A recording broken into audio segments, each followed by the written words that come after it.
GK excellence. ನಾನು educator ದೇವ ಮೈಸ್ತಿರ್ಲಭಾವಿ. ಈ ಸಂಚಿಕೆಯಲ್ಲಿ ರೀಸೆಂಟ್ಲಿ ಸುದ್ದಿಯಲ್ಲಿ ಇದ್ದಂತಹ ಇಂಪಾರ್ಟೆಂಟ್ ಟಾಪಿಕ್ಸ್ ಗಳನ್ನ ಪ್ರಿಲಿಮ್ಸ್ ಪರ್ಸ್ಪೆಕ್ಟಿವ್ ಅಲ್ಲಿ ಡಿಸ್ಕಸ್ ಮಾಡುವ. Let's begin the class. Most important current news here. OPEC ಸಂಘಟನೆಯಿಂದ UAE ಯುನೈಟೆಡ್ ಅರಬ್ ಎಮಿರೇಟ್ಸ್ ಈಗ ಲೆಫ್ಟ್ ಆಗಿದ. ಯಾವ ಕಾರಣಕ್ಕೋಸ್ಕರ ಲೆಫ್ಟ್ ಆಗಿದ ಮತ್ತೆ ಸ್ಟಾಟಿಕ್ ಪಾಯಿಂಟ್ ಆಫ್ ವ್ಯೂ ಅಲ್ಲಿ ಒಪೆಕ್ ಬಗ್ಗೆ ನಾವು ಒಂದು ಬಾರಿ ರಿವಿಷನ್ ಮಾಡೋಣ. ಮತ್ತೆ ಸ್ಕಾರ್ಬೋ ರೂಫ್ ಶೋಲಾ ನೋಡ್ತಾ ಬರ್ತೆ. Belongs to south China sea. ದಕ್ಷಿಣ ಚೀನಾ ಸಮುದ್ರದ ಒಳಗಡೆ ಸರ್ಟೈನ್ ಡಿಸ್ಪ್ಯೂಟ್ ಅಂತ ಹೇಳಿ ನೋಡ್ತಾ ಬರ್ತೀವಿ from the China. So that ಯಾಕೆ ಇದು ನ್ಯೂಸ್ ಅಲ್ಲಿ ಇದೆ ಅಂತ ಹೇಳಿ ಡಿಸ್ಕಸ್ ಮಾಡುವಂತದ್ದು. ಅಸ್ಸಾಂ ಅಲ್ಲಿ ಇರುವಂತಹ ರೈಮೋನಾ ನ್ಯಾಷನಲ್ ಪಾರ್ಕ್ ನ್ಯೂಸ್ ಅಲ್ಲಿ ಇದೆ. ಬಿಕಾಸ್ ಇಂಡಿಯಾ ಮತ್ತೆ ಭೂತಾನ್ ಎರಡು ಕೂಡ ಜಾಯಿಂಟ್ ಕೊಲಾಬರೇಷನ್ ಮೇರೆಗೆ ಅಲ್ಲಿ ಗೋಲ್ಡನ್ ಲಂಗೂರ್ ಎಂಡಮಿಕ್ ಸ್ಪೀಶೀಸ್ ಇದೆ, ಅದನ್ನ ಪ್ರೊಟೆಕ್ಟ್ ಮಾಡಕ್ ಅಂತ ಹೇಳಿ ಪ್ರಾಜೆಕ್ಟ್ ಅನ್ನು ಇನಿಶಿಯೇಟ್ ಮಾಡಿದ್ದಾರೆ. ಹೀಗಾಗಿ ರೈಮೋನಾ ನ್ಯಾಷನಲ್ ಪಾರ್ಕ್ ನ್ಯೂಸ್ ಅಲ್ಲಿ ಇದೆ, ಅಸ್ಸಾಂ ಅಲ್ಲಿ ಇರುವಂತದ್ದು. ಸೇಕಾ ಝೀಲ್ ವೆಟ್ಲ್ಯಾಂಡ್ ನೋಡ್ತೇವೆ. Belongs to Uttar Pradesh. ಇದು 99ನೇ ರಾಮ್ಸಾರ್ ಸೈಟ್ ಆಗಿ ಜಾಯಿನ್ ಆಗಿರುವಂತದ್ದು. ಇಂಡಿಯಾದಲ್ಲಿ ನಾವು 99ನೇ ರಾಮ್ಸಾರ್ ಸೈಟ್ ಆಗಿ ಇದನ್ನ ನೋಡ್ತಾ ಬರ್ತೇವೆ. ಇನ್ನ PM ಮಿತ್ರ ಸ್ಕೀಮ್ ಅನ್ನ ನೋಡ್ತೇವೆ. Related to mega textile region. 7 regions ಗಳನ್ನ ಆಲ್ರೆಡಿ ಇಂಡಿಯಾದ ಒಳಗಡೆ ರೀಜನ್ಸ್ ಗಳನ್ನ ಇಂಡಿಕೇಟ್ ಮಾಡಿದ್ದಾರೆ. ಅವುಗಳನ್ನ ಬಿಲ್ಟ್ ಮಾಡೋದು ಫಾರ್ ಇಂಟಗ್ರೇಟೆಡ್ ವ್ಯೂ. ಇಲ್ಲಿ ಮೆಗಾ ಟೆಕ್ಸ್ಟೈಲ್ಸ್ ಗಳನ್ನ ಮತ್ತೆ ಇಂಡಸ್ಟ್ರಿಗಳನ್ನ ಎಂಥೂಸಿಯಾಸ್ಟಿಕಲಿ ಪ್ರೋಗ್ರೆಸ್ ತಗೋಬೇಕು ಅಂತ ಹೇಳಿ PM ಮಿತ್ರ ಸ್ಕೀಮ್ ಅನ್ನ ಇನಿಶಿಯೇಟ್ ಮಾಡಿದ್ದಾರೆ. ಅದ್ರ ಬಗ್ಗೆ ಡೀಟೇಲ್ಸ್ ನೋಡ್ಬೇಕಿದ.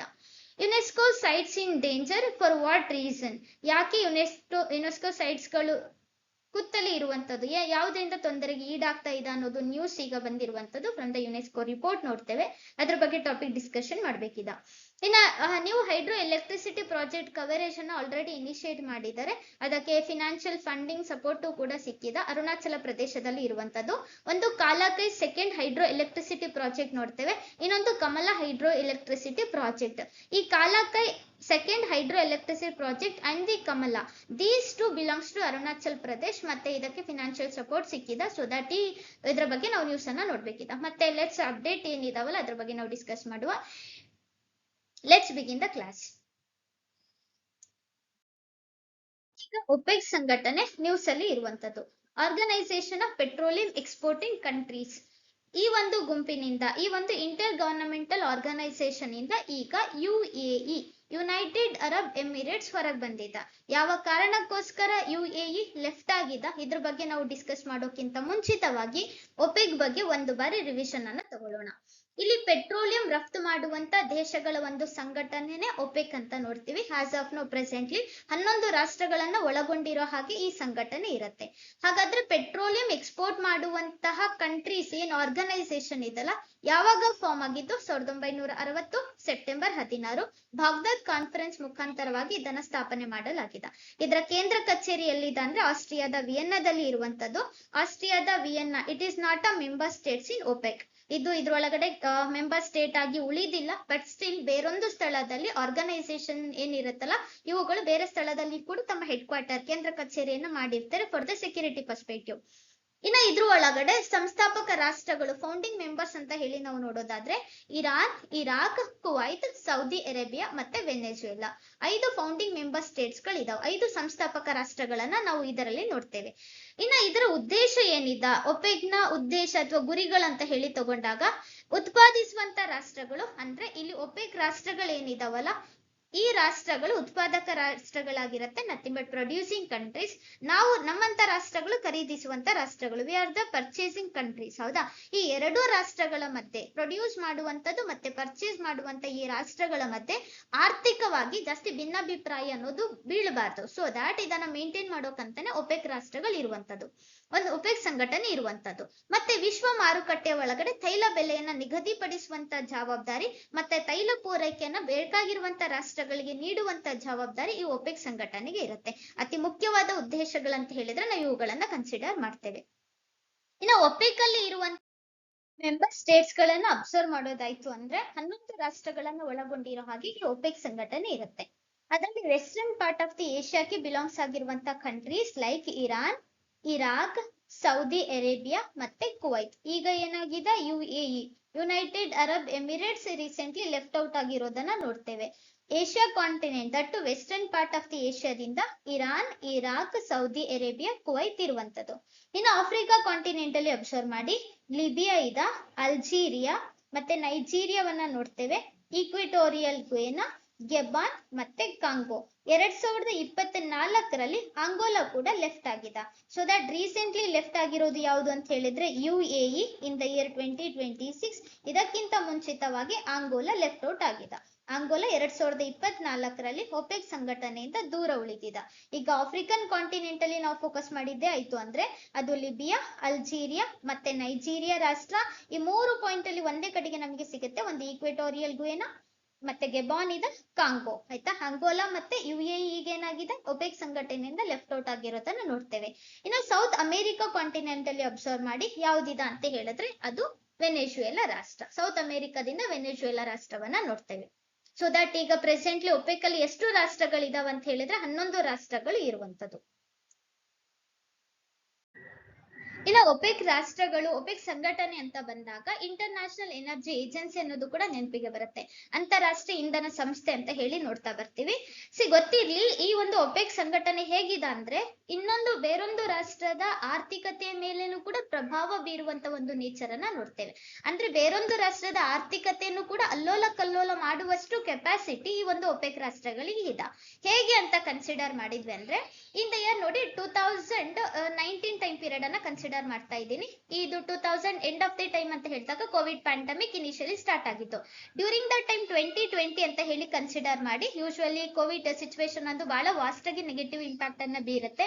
ಆಗ ಟೈಮ್ ಪೀರಿಯಡ್ ಅಲ್ಲಿ ರಾಷ್ಟ್ರಗಳು ಲಾಕ್ ಡೌನ್ ಅನ್ನ ವಿಧಿಸುವಂತ ನೇಚರ್ ನೋಡ್ತಾ ಬರ್ತೀವಿ.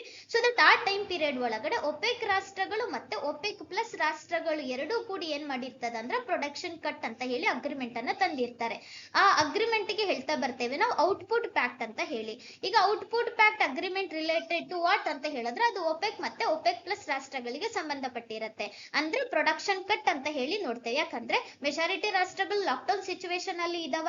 ಸೊ ದಟ್ ಅಲ್ಲಿ ತೈಲ ಪೂರೈಕೆ ಮಾಡುವಂತ ನೆಸೆಸಿಟಿ ಅಷ್ಟು ಮಟ್ಟಿಗೆ ಏನು ಒಪೆಕ್ ರಾಷ್ಟ್ರಗಳಿಗೆ ಬೀಳ್ತಾ ಇಲ್ಲ. ಹಾಗಾದ್ರೆ ಇವರು ತೈಲವನ್ನ ಎಕ್ಸ್ಪೋರ್ಟ್ ಮಾಡ್ತಾ ಇಲ್ಲ ಅಂತ ಹೇಳಿದ್ರೆ ಈ ಒಪೆಕ್ ಮತ್ತೆ ಒಪೆಕ್ ಪ್ಲಸ್ ರಾಷ್ಟ್ರಗಳಿಗೆ ಏನಾಗ್ತಾ ಇದೆ, ಎಕನಾಮಿಕಲಿ ಲಾಸ್ ಆಗ್ತಾ ಬರುತ್ತೆ. ಸೊ ದಟ್ ಈ ನಿಟ್ಟಿನ ಒಳಗಡೆ ಇವರಿಬ್ರು ಸೇರಿ ಏನ್ ಮಾಡ್ತಾ ಇದ್ದಾರೆ, ಒಪೆಕ್ ಮತ್ತೆ ಒಪೆಕ್ ಪ್ಲಸ್ ರಾಷ್ಟ್ರಗಳು ಪ್ರೊಡಕ್ಷನ್ ಅನ್ನ ಕಟ್ ಮಾಡ್ತಾರೆ ಫಾರ್ 2 years. 2 ವರ್ಷದ ತನಕ ಅವ್ರ ಪ್ರೊಡಕ್ಷನ್ ಅನ್ನ ಉತ್ಪಾದನೆ ಮಾಡೋದಿಲ್ಲ, ಪ್ರೊಡಕ್ಟ್ ಮಾಡೋದಿಲ್ಲ.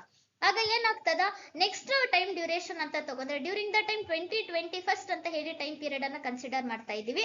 2021 ಒಳಗಡೆ ಅಗೇನ್ ಇವ್ರು ಏನ್ ಮಾಡ್ತಾ ಇದ್ದಾರೆ ಅಂದ್ರೆ ಇನ್ನು ಪ್ರೊಡಕ್ಷನ್ ಹಂತಕ್ಕೆ ಹೋಗ್ತಾ ಇಲ್ಲ. ಪ್ರಾಡಕ್ಟ್ ಹಂತಕ್ಕೆ ಹೋಗ್ತಾ ಇಲ್ಲ ಅಂತ ಹೇಳಿದಾಗ ಆಲ್ರೆಡಿ ಲಾಕ್ ಡೌನ್ ಅನ್ನೋದು ನಿಧಾನಗತಿಯಲ್ಲಿ ತೆರವುಗೊಳಿಸ್ತಾ ಬರ್ತಾ ಇದ್ದಾರೆ. ಬೇರೆ ರಾಷ್ಟ್ರಗಳು ಯಾವ ರಾಷ್ಟ್ರಗಳು ಪರ್ಚೇಸಿಂಗ್ ರಾಷ್ಟ್ರಗಳು ಇದಾವ ನೋಡಿ. ಫಾರ್ ಎಕ್ಸಾಂಪಲ್ ನಮ್ಮಂತ ರಾಷ್ಟ್ರಗಳನ್ನೇ ಕನ್ಸಿಡರ್ ಮಾಡುವ. ವಿ ನೀಡೆಡ್ ಆಗ ಏನಾಗ್ತಾ ಇದೆ, ತೈಲದ ಪೂರೈಕೆ ಇವರಲ್ಲಿ ನಡೀತಾ ಇಲ್ಲ. ಇವರು ತೈಲದ ಪೂರೈಕೆ ನಡೀತಾ ಇಲ್ಲ ಅಂತ ಹೇಳಿ ಬಂದಾಗ ಅವಾಗ ಏನಾಗ್ತದ, ಡಿಮ್ಯಾಂಡ್ ಆಫ್ ದಿ ಆಯಿಲ್ ಏನಾಗುತ್ತೆ, ಹೆಚ್ಚಿಗೆ ಆಗ್ತದ. ಈಗ ಆಯಿಲ್ದು ಡಿಮ್ಯಾಂಡ್ ಹೆಚ್ಚಿಗೆ ಆಯ್ತು ಅಂತ ಹೇಳಿ ನೋಡ್ತಾ ಬಂದಾಗ ಆ ಒಂದು ತೈಲದ ಬೆಲೆ ಏನಾಗುತ್ತೆ, ಪ್ರೈಸ್ ರೇಟ್ ಅಂತ ತಗೋರೆ ಅದು ಕೂಡ ಜಾಸ್ತಿ ಆಗುತ್ತೆ. ಇದರಿಂದಾಗಿ ಅವ್ರು ಏನ್ ಮಾಡಬಹುದು, ಯಥೇಚ್ಛವಾಗಿ ಲಾಭವನ್ನ ತಗೋಬಹುದಲ್ಲ. ಸೊ ದಟ್ ಆರ್ಥಿಕವಾಗಿ ಬೇರೊಂದು ರಾಷ್ಟ್ರದ ಮೇಲೂ ಕೂಡ ಈ ರೀತಿಯಾಗಿ ಏನ್ ಮಾಡ್ತಾರೆ ಅವರು ಸರ್ಟೆನ್ ಇದನ್ನ ಡೆವಲಪ್ ಮಾಡ್ಕೋಬಹುದು, ಸ್ಟ್ರಾಟಜಿಕಲ್ ಪಾಯಿಂಟ್ ಅನ್ನು ತಗೋಬಹುದು. ಆ ಒಂದು ಸಿಚುವೇಶನ್ ಕೋವಿಡ್ ಪ್ಯಾಂಡಮಿಕ್ ಅಲ್ಲಿ ನಡೆದಿತ್ತು. ತೈಲದ ಬೆಲೆ ಗಗನಕ್ಕೇರಿತ್ತು ಅಂತ ಹೇಳಿ ನೋಡ್ತಾ ಬರ್ತೀವಿ. Because of the output pact agreement ಅಂದ್ರೆ ಪ್ರೊಡಕ್ಷನ್ ಕಟ್.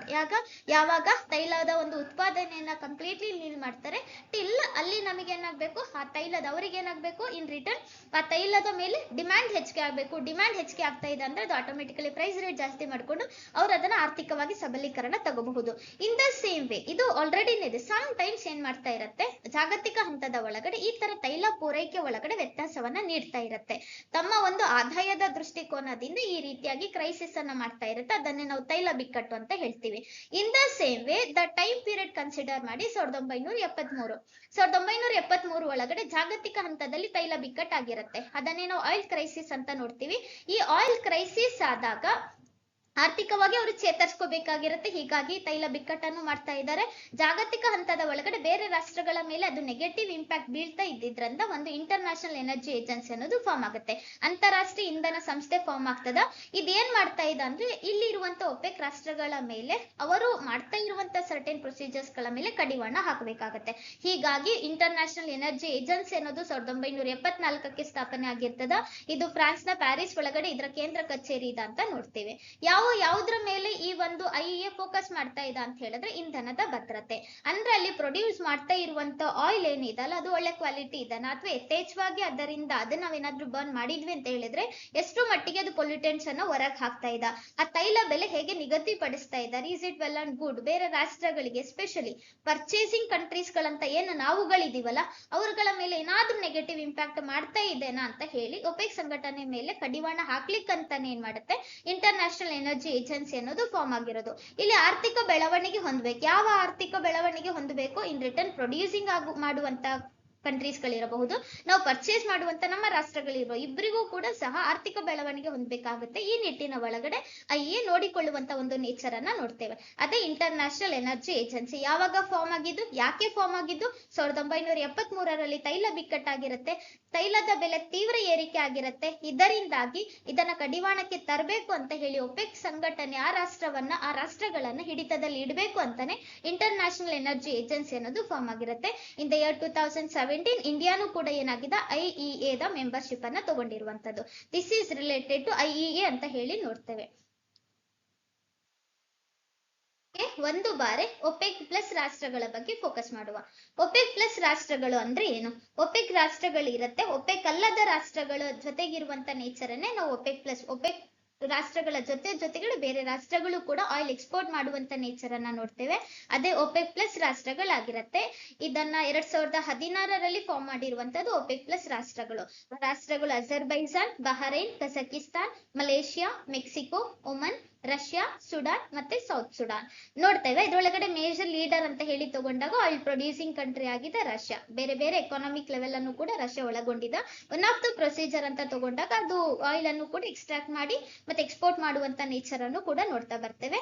ಒಪೆಕ್ ರಾಷ್ಟ್ರಗಳು ಮತ್ತೆ ಒಪೆಕ್ ಪ್ಲಸ್ ರಾಷ್ಟ್ರಗಳ ಮಧ್ಯೆ ಮಿಡಲ್ ಅಲ್ಲಿ ಏನಾಗ್ತಿರುತ್ತೆ, ಸರ್ಟೆನ್ ಅಗ್ರಿಮೆಂಟ್ ಅನ್ನ ತಗೊಂಡು ಜಾಗತಿಕ ಹಂತದ ಒಳಗಡೆ ತೈಲ ಪೂರೈಕೆ ಮಾಡುವಂತ ರಾಷ್ಟ್ರಗಳ ಪಟ್ಟಿಯನ್ನು ಕೂಡ ನಾವು ನೋಡ್ತಾ ಬರ್ತೀವಿ. This is all entire related to the regional corporations ಅಂತ ಹೇಳಿ ತಗೊಂಡಾಗ ಒಂದು ಸಂಘಟನೆ ಬರುತ್ತೆ, ಅದನ್ನೇ ಒಪೆಕ್ ಸಂಘಟನೆ ಅಂತ ನೋಡ್ತೇವೆ.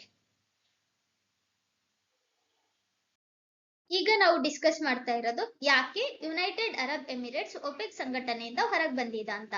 ಈಗ ಒಂದು ಸಂಘಟನೆ ಇದೆ, ಆರ್ಗನೈಸೇಷನ್ ಇದೆ ಅಂದ್ರೆ ಅದರದ್ದೇ ಆದಂತ ಅಗ್ರಿಮೆಂಟ್ಸ್, ಅಕಾರ್ಡ್ಸ್ ಗಳು, ಸಮಾವೇಶಗಳು ಹೀಗೆ ಇರುತ್ತೆ, ಪಾಲಿಸೀಸ್ ಗಳು ಪ್ರೆಸೆನ್ಸ್ ಇರುತ್ತೆ.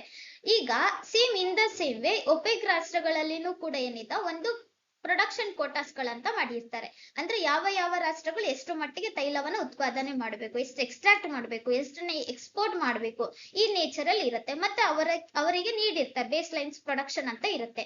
ಆ ಬೇಸ್ ಲೈನ್ ಪ್ರೊಡಕ್ಷನ್ ಅನ್ನೋದು ಬೇರೆ ಬೇರೆ ರಾಷ್ಟ್ರಗಳಿಗೆ ಒಂದೊಂದೇ ರೀತಿಯಾಗಿ ನೀಡಿರ್ತಾರೆ.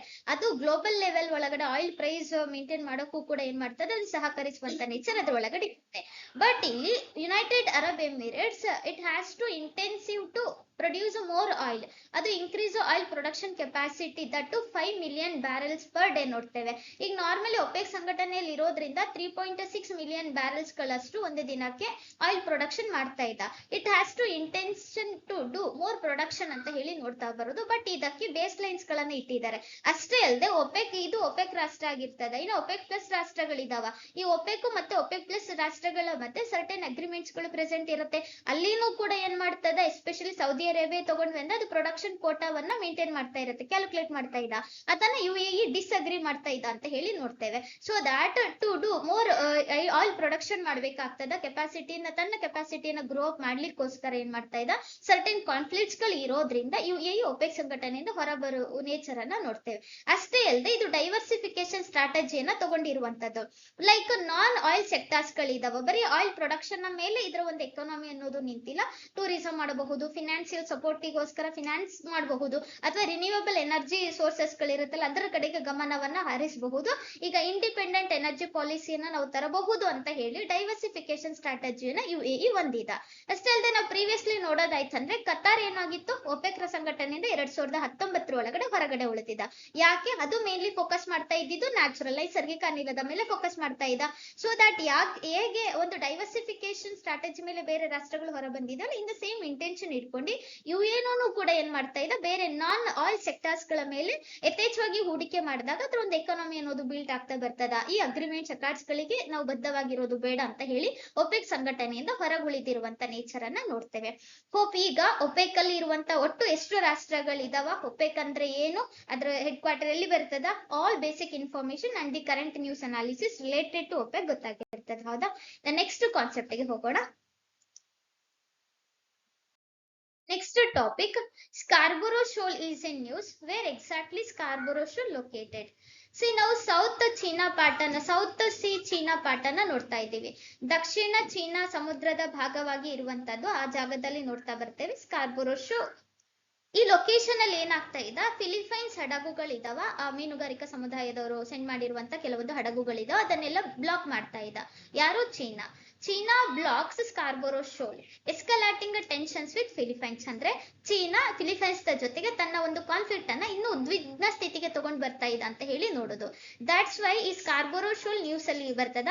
ವೇರ್ ಎಕ್ಸಾಕ್ಟ್ಲಿ ಇಟ್ ಬಿಲಾಂಗ್ಸ್ ಅಂತ ಹೇಳಿ ತಗೊಂಡಾಗ ಸೌತ್ ಚೀನಾ ಸಿಯ ಪಾರ್ಟ್ ನ ಭಾಗವಾಗಿ ನಾವು ನೋಡ್ತಾ ಬರುವಂತದ್ದು ಅದು ಸ್ಕಾರ್ಬೊರೋ ಶೋಲ್ ಸಿ. ಎಕ್ಸಾಕ್ಟ್ಲಿ ನಾವ್ ಏನ್ ನೋಡ್ತೇವೆ ಅಂದ್ರೆ ಚೀನಾ 9 ಲೈನ್ ಅನ್ನ ಹಾಕಿರುವಂತದ್ದು.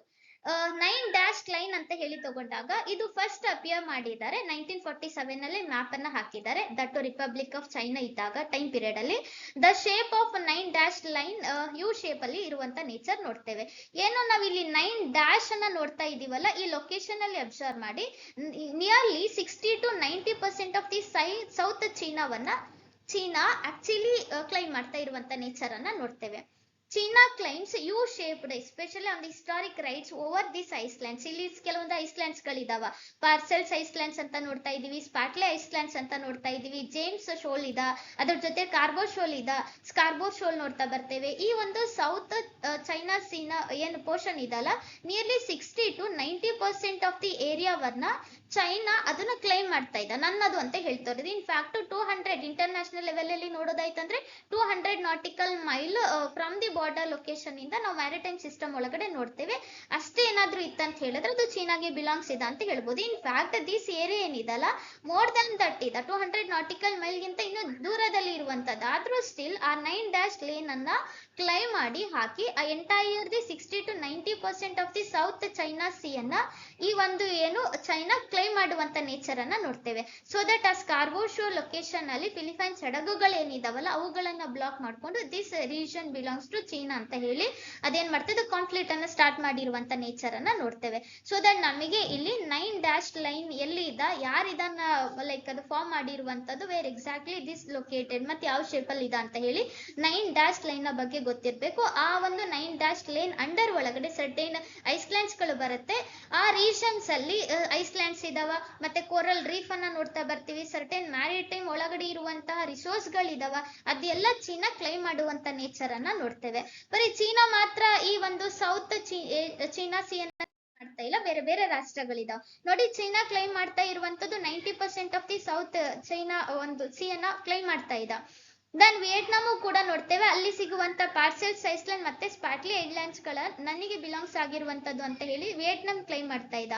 ಫಿಲಿಪೈನ್ಸ್ ರಾಷ್ಟ್ರನು ಕೂಡ within the 200 nautical mile within that zone exclusive economic zone ಅಂತ ಹೇಳಿ ಕ್ರಿಯೇಟ್ ಆಗಿದೆ. ಫಿಲಿಪೈನ್ಸ್ ಕೂಡ ಆ ರಾಷ್ಟ್ರ. ಸೊ ದಟ್ಸ್ ವೈ ಅಲ್ಲಿ ಮೀನುಗಾರಿಕಾ ಹಡಗುಗಳನ್ನ ಆ ರೀಜನ್ಸ್ ಗಳಿಗೆ ಕಳಿಸಿಕೊಟ್ಟಿರುತ್ತೆ. ಈಗ ಚೀನಾ ಅದನ್ನ ಬ್ಲಾಕ್ ಮಾಡಿರುವಂತ ನೇಚರ್ ಅನ್ನ ನೋಡ್ತೇವೆ. ಮಲೇಷಿಯಾನು ಕೂಡ ಏನ್ ಮಾಡ್ತಾ ಇದ್ದ, ಸೌತ್ ಚೀನಾದ ಸದರ್ನ್ ಪಾರ್ಟ್ ಅಲ್ಲಿ ಇರುವಂತ ಸರ್ಟೆನ್ ಪ್ಲೇಸ್ ಅನ್ನ ಅದು ಏನ್ ಮಾಡ್ತಾ ಇದ್ದ, ಕ್ಲೈಮ್ ಮಾಡ್ತಾ ಇರುವಂತ ನೇಚರ್ ಇದ್ದ. Brunei some part of the small portion of the South China sea ಅನ್ನು ಕೂಡ ಅದು ಕ್ಲೈಮ್ ಮಾಡ್ತಾ ಇರುವಂತದ್ದು. Taiwan similar to it claims by the China. ಹೇಗೆ ತೈವಾನ್ ಏನಿದಲ್ಲ, ಚೀನಾ ಏನೇನನ್ನ ಆಕ್ಯುಪೈ ಮಾಡೋಕೆ ಟ್ರೈ ಮಾಡ್ತಾ ಇದ್ದಲ್ಲ, in the same way Taiwan ಕೂಡ ಆ ಪ್ಲೇಸ್ ನಂದು ಅಂತಾನು ಹೇಳಿ ನೋಡುವಂತ ನೇಚರ್ ಅನ್ನ ಈ ಒಂದು ಪೋರ್ಷನ್ ಅಲ್ಲಿ ನಾವು ನೋಡ್ತಾ ಇರುವಂತದ್ದು. ಕ್ಲಿಯರ್? ಹಾಗಾದ್ರೆ ನಮಗೆ ಇಲ್ಲಿ ಎಲ್ಲಿ ಸ್ಕಾರ್ಬೋ ಶೋಲ್ ಲೊಕೇಶನ್ ಇದೆ ಅಂತ ಹೇಳಿ ಗೊತ್ತಿರ್ಬೇಕು. The region belongs to south China sea. Next Assam ಅಲ್ಲಿ ಇರುವಂತ ರೈಮೋನಾ ನ್ಯಾಷನಲ್ ಪಾರ್ಕ್ ನ್ಯೂಸ್ ಅಲ್ಲಿ ಇರುವಂತದ್ದು. India Bhutan transboundary conservation programme ಅನ್ನ ಇನಿಶಿಯೇಟ್ ಮಾಡ್ತಿದ್ದಾರೆ to protecting endangered species called golden langur. ಈ ಲೊಕೇಶನ್ ಅಲ್ಲಿ ಗೋಲ್ಡನ್ ಲಂಗೂರ್ ಎಂಡಮಿಕ್ ಸ್ಪೀಶೀಸ್ ಇರುವಂತ ನೇಚರ್ ಇದೆ. ಅದು ಈಗ ಎಂಡೇಂಜರ್ಡ್ ಹಂತದಲ್ಲಿ ಇರೋದ್ರಿಂದ ಅದನ್ನ ರಕ್ಷಣೆ ಮಾಡಬೇಕು ಅಂತ ಹೇಳಿ ಟ್ರಾನ್ಸ್ ಬೌಂಡರಿ ಕನ್ಸರ್ವೇಟಿವ್ ಮೋಡ್ ಅನ್ನ ಇನಿಶಿಯೇಟ್ ಮಾಡ್ತಾ ಇದ್ದಾರೆ. ಇಲ್ಲಿ ನಾವು ರೈಮೋನಾ ನ್ಯಾಷನಲ್ ಪಾರ್ಕ್ ಅಂತ ತಗೊಂಡ್ರೆ ಬೋಡೋಲ್ಯಾಂಡ್ ನ ರೀಜನ್ ಅಲ್ಲಿ ಬರುವಂತದ್ದು, ಅಸ್ಸಾಂ ರೀಜನ್ ಅಲ್ಲಿ ನೋಡ್ತಾ ಬರ್ತೀವಿ ಸ್ಟೇಟ್ ಅಲ್ಲಿ. ಇದು 2021 ಒಳಗಡೆ ಡಿಕ್ಲೇರ್ ಆಗಿರುವಂತದ್ದು. ಈಗ ಇರುವಂತದ್ದು ಫ್ಲಾಗ್ಶಿಪ್ ಸ್ಪೀಶೀಸ್ ಅಂತ ತಗೊಂಡ್ರೆ ಅದು ಗೋಲ್ಡನ್ ಲಂಗೂರ್. ಈಗ ಇದನ್ನ ಪ್ರೊಟೆಕ್ಟ್ ಮಾಡ್ಲಿಕ್ಕಂತಾನೆ ಇಂಡಿಯಾ ಭೂತಾನ್ ಎರಡು ಕೂಡ ಏನ್ ಮಾಡ್ತೆ ಜಾಯಿಂಟ್ ಇನಿಷಿಯೇಟಿವ್ ಅನ್ನ ತಗೊಂಡಿರುವಂತದ್ದು. Linked with Bhutan parks and transboundary conservation nature ಅನ್ನ ನೋಡ್ತಾ ಬರ್ತೀವಿ. This is the news. India Bhutan corporation of wildlife protection ಇವರ ಹಂತದಿಂದ ಈ ಪ್ರೋಗ್ರಾಮ್ ಅನ್ನ ಇನಿಶಿಯೇಟ್ ಮಾಡಿ ಎರಡೂ ರಾಷ್ಟ್ರಗಳು ಕೂಡ ರೈಮೋನಾ ನ್ಯಾಷನಲ್ ಪಾರ್ಕ್ ಅಲ್ಲಿ ಗೋಲ್ಡನ್ ಲಂಗೂರ್ ಅನ್ನ ರಕ್ಷಣೆ ಮಾಡುವಂತ ನಿಟ್ಟು ಇದೆ. ಇನ್ನ ರೈಮೋನಾ ನ್ಯಾಷನಲ್ ಪಾರ್ಕ್ ಅಂತ ತಗೊಂಡಾಗ ಈ ಒಂದು national park near to the portion ಅಲ್ಲಿ ಸಂಕೋಚ್ ರಿವರ್ ಹರಿಯುತ್ತೆ, ಸರಲ್ಭಂಗಾ ರಿವರ್ ಅನ್ನ ನೋಡ್ತಾ ಬರ್ತೀವಿ, ಮತ್ತೆ ಪೆಕುವಾ ರಿವರ್ ಹರಿಯುವಂತದ್ದು. ಈ ಸಂಕೋಚ್ ರಿವರ್, ಸರಲ್ಭಂಗಾ ರಿವರ್ ಮತ್ತೆ ಪೆಕುವಾ ರಿವರ್ ಇವು ಮೂರು ಕೂಡ ಬ್ರಹ್ಮಪುತ್ರ ನದಿಯ ಟ್ರಿಬ್ಯೂಟರಿ ಆಗಿರುತ್ತೆ. ಈ ಮೂರು ನದಿ ಯಾವ ನದಿಗೆ ಸಂಬಂಧಪಟ್ಟಿರ್ತದ? Mainstream river name called Brahmaputra. ಈ ಬ್ರಹ್ಮಪುತ್ರಕ್ಕೆ ಸೇರಿರುವಂತ ಉಪನದಿಗಳು near to the portion Raimona national park ಅಲ್ಲಿ ಹರಿಯುವಂತದ್ದು. ಇನ್ನು ನಾವು ನಾರ್ಮಲಿ ಅಸ್ಸಾಂ ಅಲ್ಲಿ ಇರುವಂತ ನ್ಯಾಷನಲ್ ಪಾರ್ಕ್ ಗಳನ್ನ ಕನ್ಸಿಡರ್ ಮಾಡಿದ್ದೆ ಆಯ್ತು ಅಂದ್ರೆ ಸೀದಾ ಲೊಕೇಶನ್ ರೈಮೋನಾ ನ್ಯಾಷನಲ್ ಪಾರ್ಕ್ ಮೇಲ್ಗಡೆ ನಮಗೆ ಯಾವ್ದು ಬರ್ತದೆ? ಇಲ್ಲಿ ಭೂತಾನ್ ರಾಷ್ಟ್ರವನ್ನ ನೋಡ್ತೀವಿ. ಇಂಡಿಯಾ ಭೂತಾನ್ ಜಾಯಿಂಟ್ ಇನಿಷಿಯೇಟಿವ್ ತಗೊಂಡಿರುವಂತದ್ದು to protect the golden langur ಅಂತ ಕಾನ್ಸೆಪ್ಟ್ ನೋಡ್ತಾ ಇದೀವಿ. Here is the Raimona national park. ಇಲ್ಲಿ ಮಾನಸ್ ನ್ಯಾಷನಲ್ ಪಾರ್ಕ್ ನೋಡ್ತೀವಿ. ನೆನ್ಪಿರ್ಲಿ, ಮಾನಸ್ ನ್ಯಾಷನಲ್ ಪಾರ್ಕ್ ಒಳಗಡೆ ಮಾನಸ್ ರಿವರ್ ಹರಿಯುತ್ತೆ. ಇನ್ನ ನಾವು Orang national park, Rajiv Gandhi Orang national park ಅಂತಾನು ಹೇಳಿ ಇದಕ್ಕೆ ಕರೆಯುವಂತದ್ದು. ಇನ್ನ ನಮೇರಿ ನ್ಯಾಷನಲ್ ಪಾರ್ಕ್ ಇದೆ, ಅಸ್ಸಾಂ ಬಾರ್ಡರ್ ಲೊಕೇಶನ್ ಅಲ್ಲಿ ನೋಡ್ತಾ ಇದೀವಿ, ಇದು ನಮೇರಿ. ಇನ್ನೊಂದು ಕಾಜಿರಂಗ ನ್ಯಾಷನಲ್ ಪಾರ್ಕ್ ಅಂತ ನೋಡ್ತೇವೆ. ಆಕ್ಚುಲಿ ಕಾಜಿರಂಗದಲ್ಲಿ ಹರಿತಾ ಇರುವಂತ ನದಿ ಯಾವ್ದು ಬರುತ್ತೆ? ಬ್ರಹ್ಮಪುತ್ರ ನದಿ ಇದೆ. ಬಟ್ ಮಾನಸ್ ನ್ಯಾಷನಲ್ ಪಾರ್ಕ್ ಅಲ್ಲಿ ಹರಿತಾ ಇರುವಂತ ನದಿ ಅಂದ್ರೆ ಅದು ಮಾನಸ್ ರಿವರ್ ಅಂತ ನೋಡ್ತೇವೆ, ಅದು ಬ್ರಹ್ಮಪುತ್ರ ನದಿ ಉಪನದಿ ಆಗಿರುತ್ತೆ. ಕಾಜಿರಂಗ ನ್ಯಾಷನಲ್ ಪಾರ್ಕ್ ಇಲ್ಲಿ ಇದೆ, ಅಬ್ಸರ್ವ್ ಮಾಡಿ. ಇನ್ನೊಂದು ದಿಹಿಂಗ್ ಪಟ್ಕಾಯಿ ನ್ಯಾಷನಲ್ ಪಾರ್ಕ್ ಅಂತ ಹೇಳಿ ನೋಡ್ತೀವಿ. ನಮಗೆ ದಿಹಿಂಗ್ ಪಟ್ಕಾಯಿ ನ್ಯಾಷನಲ್ ಪಾರ್ಕ್ ಅಂತ ಬಂದ್ರೆ ಅಸ್ಸಾಂ ಸ್ಟೇಟ್ ಅನ್ನ ಇಂಡಿಕೇಟ್ ಮಾಡಬೇಕು. ಅದರ ಬದಲಿಗೆ if they ask about the Dihing river ಅಂತ ತಗೋರಿ ಅಥವಾ ಪಟ್ಕಾಯಿ ಭೂಮ್ ಬೆಟ್ಟಗಳು ಅಂತ ಹೇಳಿ ತಗೊಂಡ್ರೆ ಅಂದ್ರೆ ಆಗ ಅರುಣಾಚಲ್ ಪ್ರದೇಶ್ ಅಂತ ಇಂಡಿಕೇಟ್ ಮಾಡ್ತೇವೆ. ಕ್ಲಿಯರ್? ದಿಹಿಂಗ್ ರಿವರ್ ಅಂತ ಕೇಳಿದ್ರೆ ಅಥವಾ ಪಟ್ಕಾಯಿ ಭೂಮ್ ಬೆಟ್ಟಗಳು ಎಲ್ಲಿದಾವಂತ ಕೇಳಿದ್ರೆ ಆಗ ಅರುಣಾಚಲ್ ಪ್ರದೇಶ್ ಅಂತ ಇಂಡಿಕೇಟ್ ಮಾಡಬೇಕು. If they ask about the Dihing Patkai national park ಅಂತ ಬಂದ್ರೆ ಮಾತ್ರ ನಾವು ಅಸ್ಸಾಂ ಅಂತ ಹೇಳಿ ಇಂಡಿಕೇಟ್ ಮಾಡ್ತೇವೆ. ಇನ್ನು ಅಪ್ಪರ್ ಟು ದ ಕ್ವಶನ್ ನೋಡಿ, ದಿಬ್ರು ಸೈಕೋವಾ ನ್ಯಾಷನಲ್ ಪಾರ್ಕ್ ಅನ್ನ ನೋಡುವಂತದ್ದು. So that Assam consist 7 national park. Assam ಅಲ್ಲಿ 7 ರಾಷ್ಟ್ರೀಯ ಉದ್ಯಾನವನಗಳು ಇರುವಂತದ್ದು. ಅತಿ ಹೆಚ್ಚಾಗಿ ರಾಷ್ಟ್ರೀಯ ಉದ್ಯಾನವನ ಎಲ್ಲಿದೆ ಅಂದ್ರೆ ಮಧ್ಯಪ್ರದೇಶದಲ್ಲಿ ನೋಡ್ತಾ ಬರ್ತೀವಿ. ಮಧ್ಯಪ್ರದೇಶದಲ್ಲಿ 12 ನ್ಯಾಷನಲ್ ಪಾರ್ಕ್ಗಳು. ಅಂಡಮಾನ್ ನಿಕೋಬಾರ್ ರೀಜನ್ ಗೆ ಬಂದ್ವಿ ಅಂತ ಹೇಳಿದ್ರೆ ಅಲ್ಲಿ ಅಂಡಮಾನ್ ನಿಕೋಬಾರ್ 9 ರಾಷ್ಟ್ರೀಯ ಉದ್ಯಾನವನಗಳನ್ನ ನೋಡ್ತೀವಿ. ದನ್ ಅಸ್ಸಾಂ ಒಳಗಡೆ 7 ರಾಷ್ಟ್ರೀಯ ಉದ್ಯಾನವನಗಳು ಪ್ರೆಸೆಂಟ್ ಇರುವಂತದ್ದು. ಒಂದು ಬಾರಿ ಅಸ್ಸಾಂ ಅಲ್ಲಿ ಇರುವಂತ ನ್ಯಾಷನಲ್ ಪಾರ್ಕ್ಗಳು ಯಾವುದು ಅಂತ ಹೇಳಿ ಕಣ್ಣಾಡಿಸ್ಬೇಕಾಗತ್ತೆ. ರೈಮೋನಾ ನ್ಯಾಷನಲ್ ಪಾರ್ಕ್, ಮತ್ತೆ ಮಾನಸ್, ಒರಾಂಗಿಲಿದಾ, ನಮೇರಿ, ಕಾಜಿರಂಗ, ದಿಹಿಂಗ್ ಪಟ್ಕಾಯಿ ನ್ಯಾಷನಲ್ ಪಾರ್ಕ್ ಮತ್ತೆ Dibru Saikhowa national park. Clear? This is related to ನಾವು ನ್ಯೂಸ್ ನೋಡಿದ್ದು ಅಸ್ಸಾಂ ಅಲ್ಲಿ ಬರುವಂತ ರೈಮೋನಾ ನ್ಯಾಷನಲ್ ಪಾರ್ಕ್. ಇನ್ನ ನೆಕ್ಸ್ಟ್ ಸೇಕಾಜಿಲ್ ಬರ್ಡ್ ಸ್ಯಾಂಕ್ಚುರಿ ನೋಡ್ತೇವೆ, ಬಿಲಾಂಗ್ಸ್ ಟು ಉತ್ತರ ಪ್ರದೇಶ್. ಈಗ ಯಾಕೆ ಸೇಕಾಜಿಲ್ ಬರ್ಡ್ ಸ್ಯಾಂಕ್ಚುರಿ ನ್ಯೂಸ್ ಅಲ್ಲಿ ಇದೆ ಅಂದ್ರೆ ಇದು ಭಾರತದಲ್ಲಿ 99ನೇ ರಾಮ್ಸರ್ ಸೈಟ್ ಆಗಿ ಸೇರಿರುವಂತದ್ದು. ಇದು ಒಂದು ವೆಟ್ಲ್ಯಾಂಡ್ ಪೋರ್ಷನ್ ಅಂತ ನೋಡ್ತೇವೆ. ಉತ್ತರ ಪ್ರದೇಶದ ಅಲಿಘರ್ ಜಿಲ್ಲೆ ಒಳಗಡೆ ಬರುವಂತದ್ದು. ಈಗ ಇದನ್ನ ರೀಸೆಂಟ್ಲಿ ರೆಕಗ್ನೈಸ್ ಮಾಡಿರುವಂತದ್ದು ಇಂಡಿಯಾಸ್ 99th ರಾಮ್ಸರ್ ಸೈಟ್ ಅಂತ ಡಿಕ್ಲೇರ್ ಆಗಿದೆ. ಹಾಗಾದ್ರೆ ಸೇಕಾಜಿಲ್ ಬರ್ಡ್ ಸ್ಯಾಂಕ್ಚುರಿ ಬಗ್ಗೆ ನೋಡ್ಬೇಕು. ಇದು ಉತ್ತರ ಪ್ರದೇಶದ ಅಲಿಘರ್ ಸಿಟಿಯಿಂದ 15ರಿಂದ 17 ಕಿಲೋಮೀಟರ್ ದೂರದ ಒಳಗಡೆ ಈ ಒಂದು ಬರ್ಡ್ ಸ್ಯಾಂಕ್ಚುರಿ ಇರುವಂತದ್ದು. ಅದೇ ಸೇಕಾಜಿಲ್ ಬರ್ಡ್ ಸ್ಯಾಂಕ್ಚುರಿ ನೋಡ್ತೀವಿ. Belongs to state name called Uttar Pradesh. ಇದು ಒಂದು ಫ್ರೆಶ್ ವಾಟರ್ ಪೆರಿನಿಯಲ್ ಝೀಲ್ ಆಗಿರುವಂತದ್ದು that connects the upper Ganga canal system ಗೆ ಕನೆಕ್ಟಿವಿಟಿಯನ್ನ ನೋಡ್ತಾ ಬರ್ತೇವೆ. And it is a wetland portion also. Next ಇದನ್ನ ನೋಡ್ತೀವಿ. ಇದರದ ಒಂದು ಸ್ಟೇಟಸ್ ಅಂತ ತಗೊಂಡಾಗ ರಾಮ್ಸರ್ ಸೈಟ್ಸ್ ಒಳಗಡೆ ಇಂಡಿಯಾದಿಂದ 99ನೇ ಸೈಟ್ ಆಗಿ ಇದನ್ನ ರೀಸೆಂಟ್ಲಿ ಡಿಕ್ಲೇರ್ ಮಾಡಿದ್ದಾರೆ. ಇದ್ರ ಒಳಗಡೆ 200+ ಬರ್ಡ್ ಸ್ಪೀಶೀಸ್ ಗಳನ್ನ ನೋಡ್ತಾ ಬರುತ್ತೆ. Along with many migratory bird species ಕೂಡ ಇಲ್ಲಿ ಬರುವಂತ ನೇಚರ್ ನೋಡ್ತೇವೆ. ವಲಸೆ ಪಕ್ಷಿಗಳು ಕೂಡ ಇದಾವೆ, ಮತ್ತೆ ಎಂಡಮಿಕಲಿ ಸಪೋರ್ಟಿವ್ ಇರುವಂತ ಪಕ್ಷಿಗಳನ್ನು ಕೂಡ ಈ ಲೊಕೇಶನ್ ಅಲ್ಲಿ ನೋಡ್ತೇವೆ. ಹೀಗಾಗಿ ಸೇಕಾಜಿಲ್ ಬರ್ಡ್ ಸ್ಯಾಂಕ್ಚುರಿ ಅಂತ ನೋಡೋದು. ನೀವು ನಂಗೆ ಕಮೆಂಟ್ ಹಾಕಿ ಯಾವಾಗ ನಾವು ವೆಟ್ಲ್ಯಾಂಡ್ಸ್ ಅಂತ ಹೇಳಿ ಡೇನ ಸೆಲೆಬ್ರೇಟ್ ಮಾಡ್ತೇವೆ. Question mark. Wetlands related to conservation ಅಂತ ಹೇಳಿ ನೋಡುವಂತದ್ದು ಒಂದು ಪ್ರೋಗ್ರಾಮ್ ಇದೆ, ರಾಮ್ಸರ್ ಕನ್ವೆನ್ಷನ್ ಅಂತ ನೋಡ್ತೇವೆ.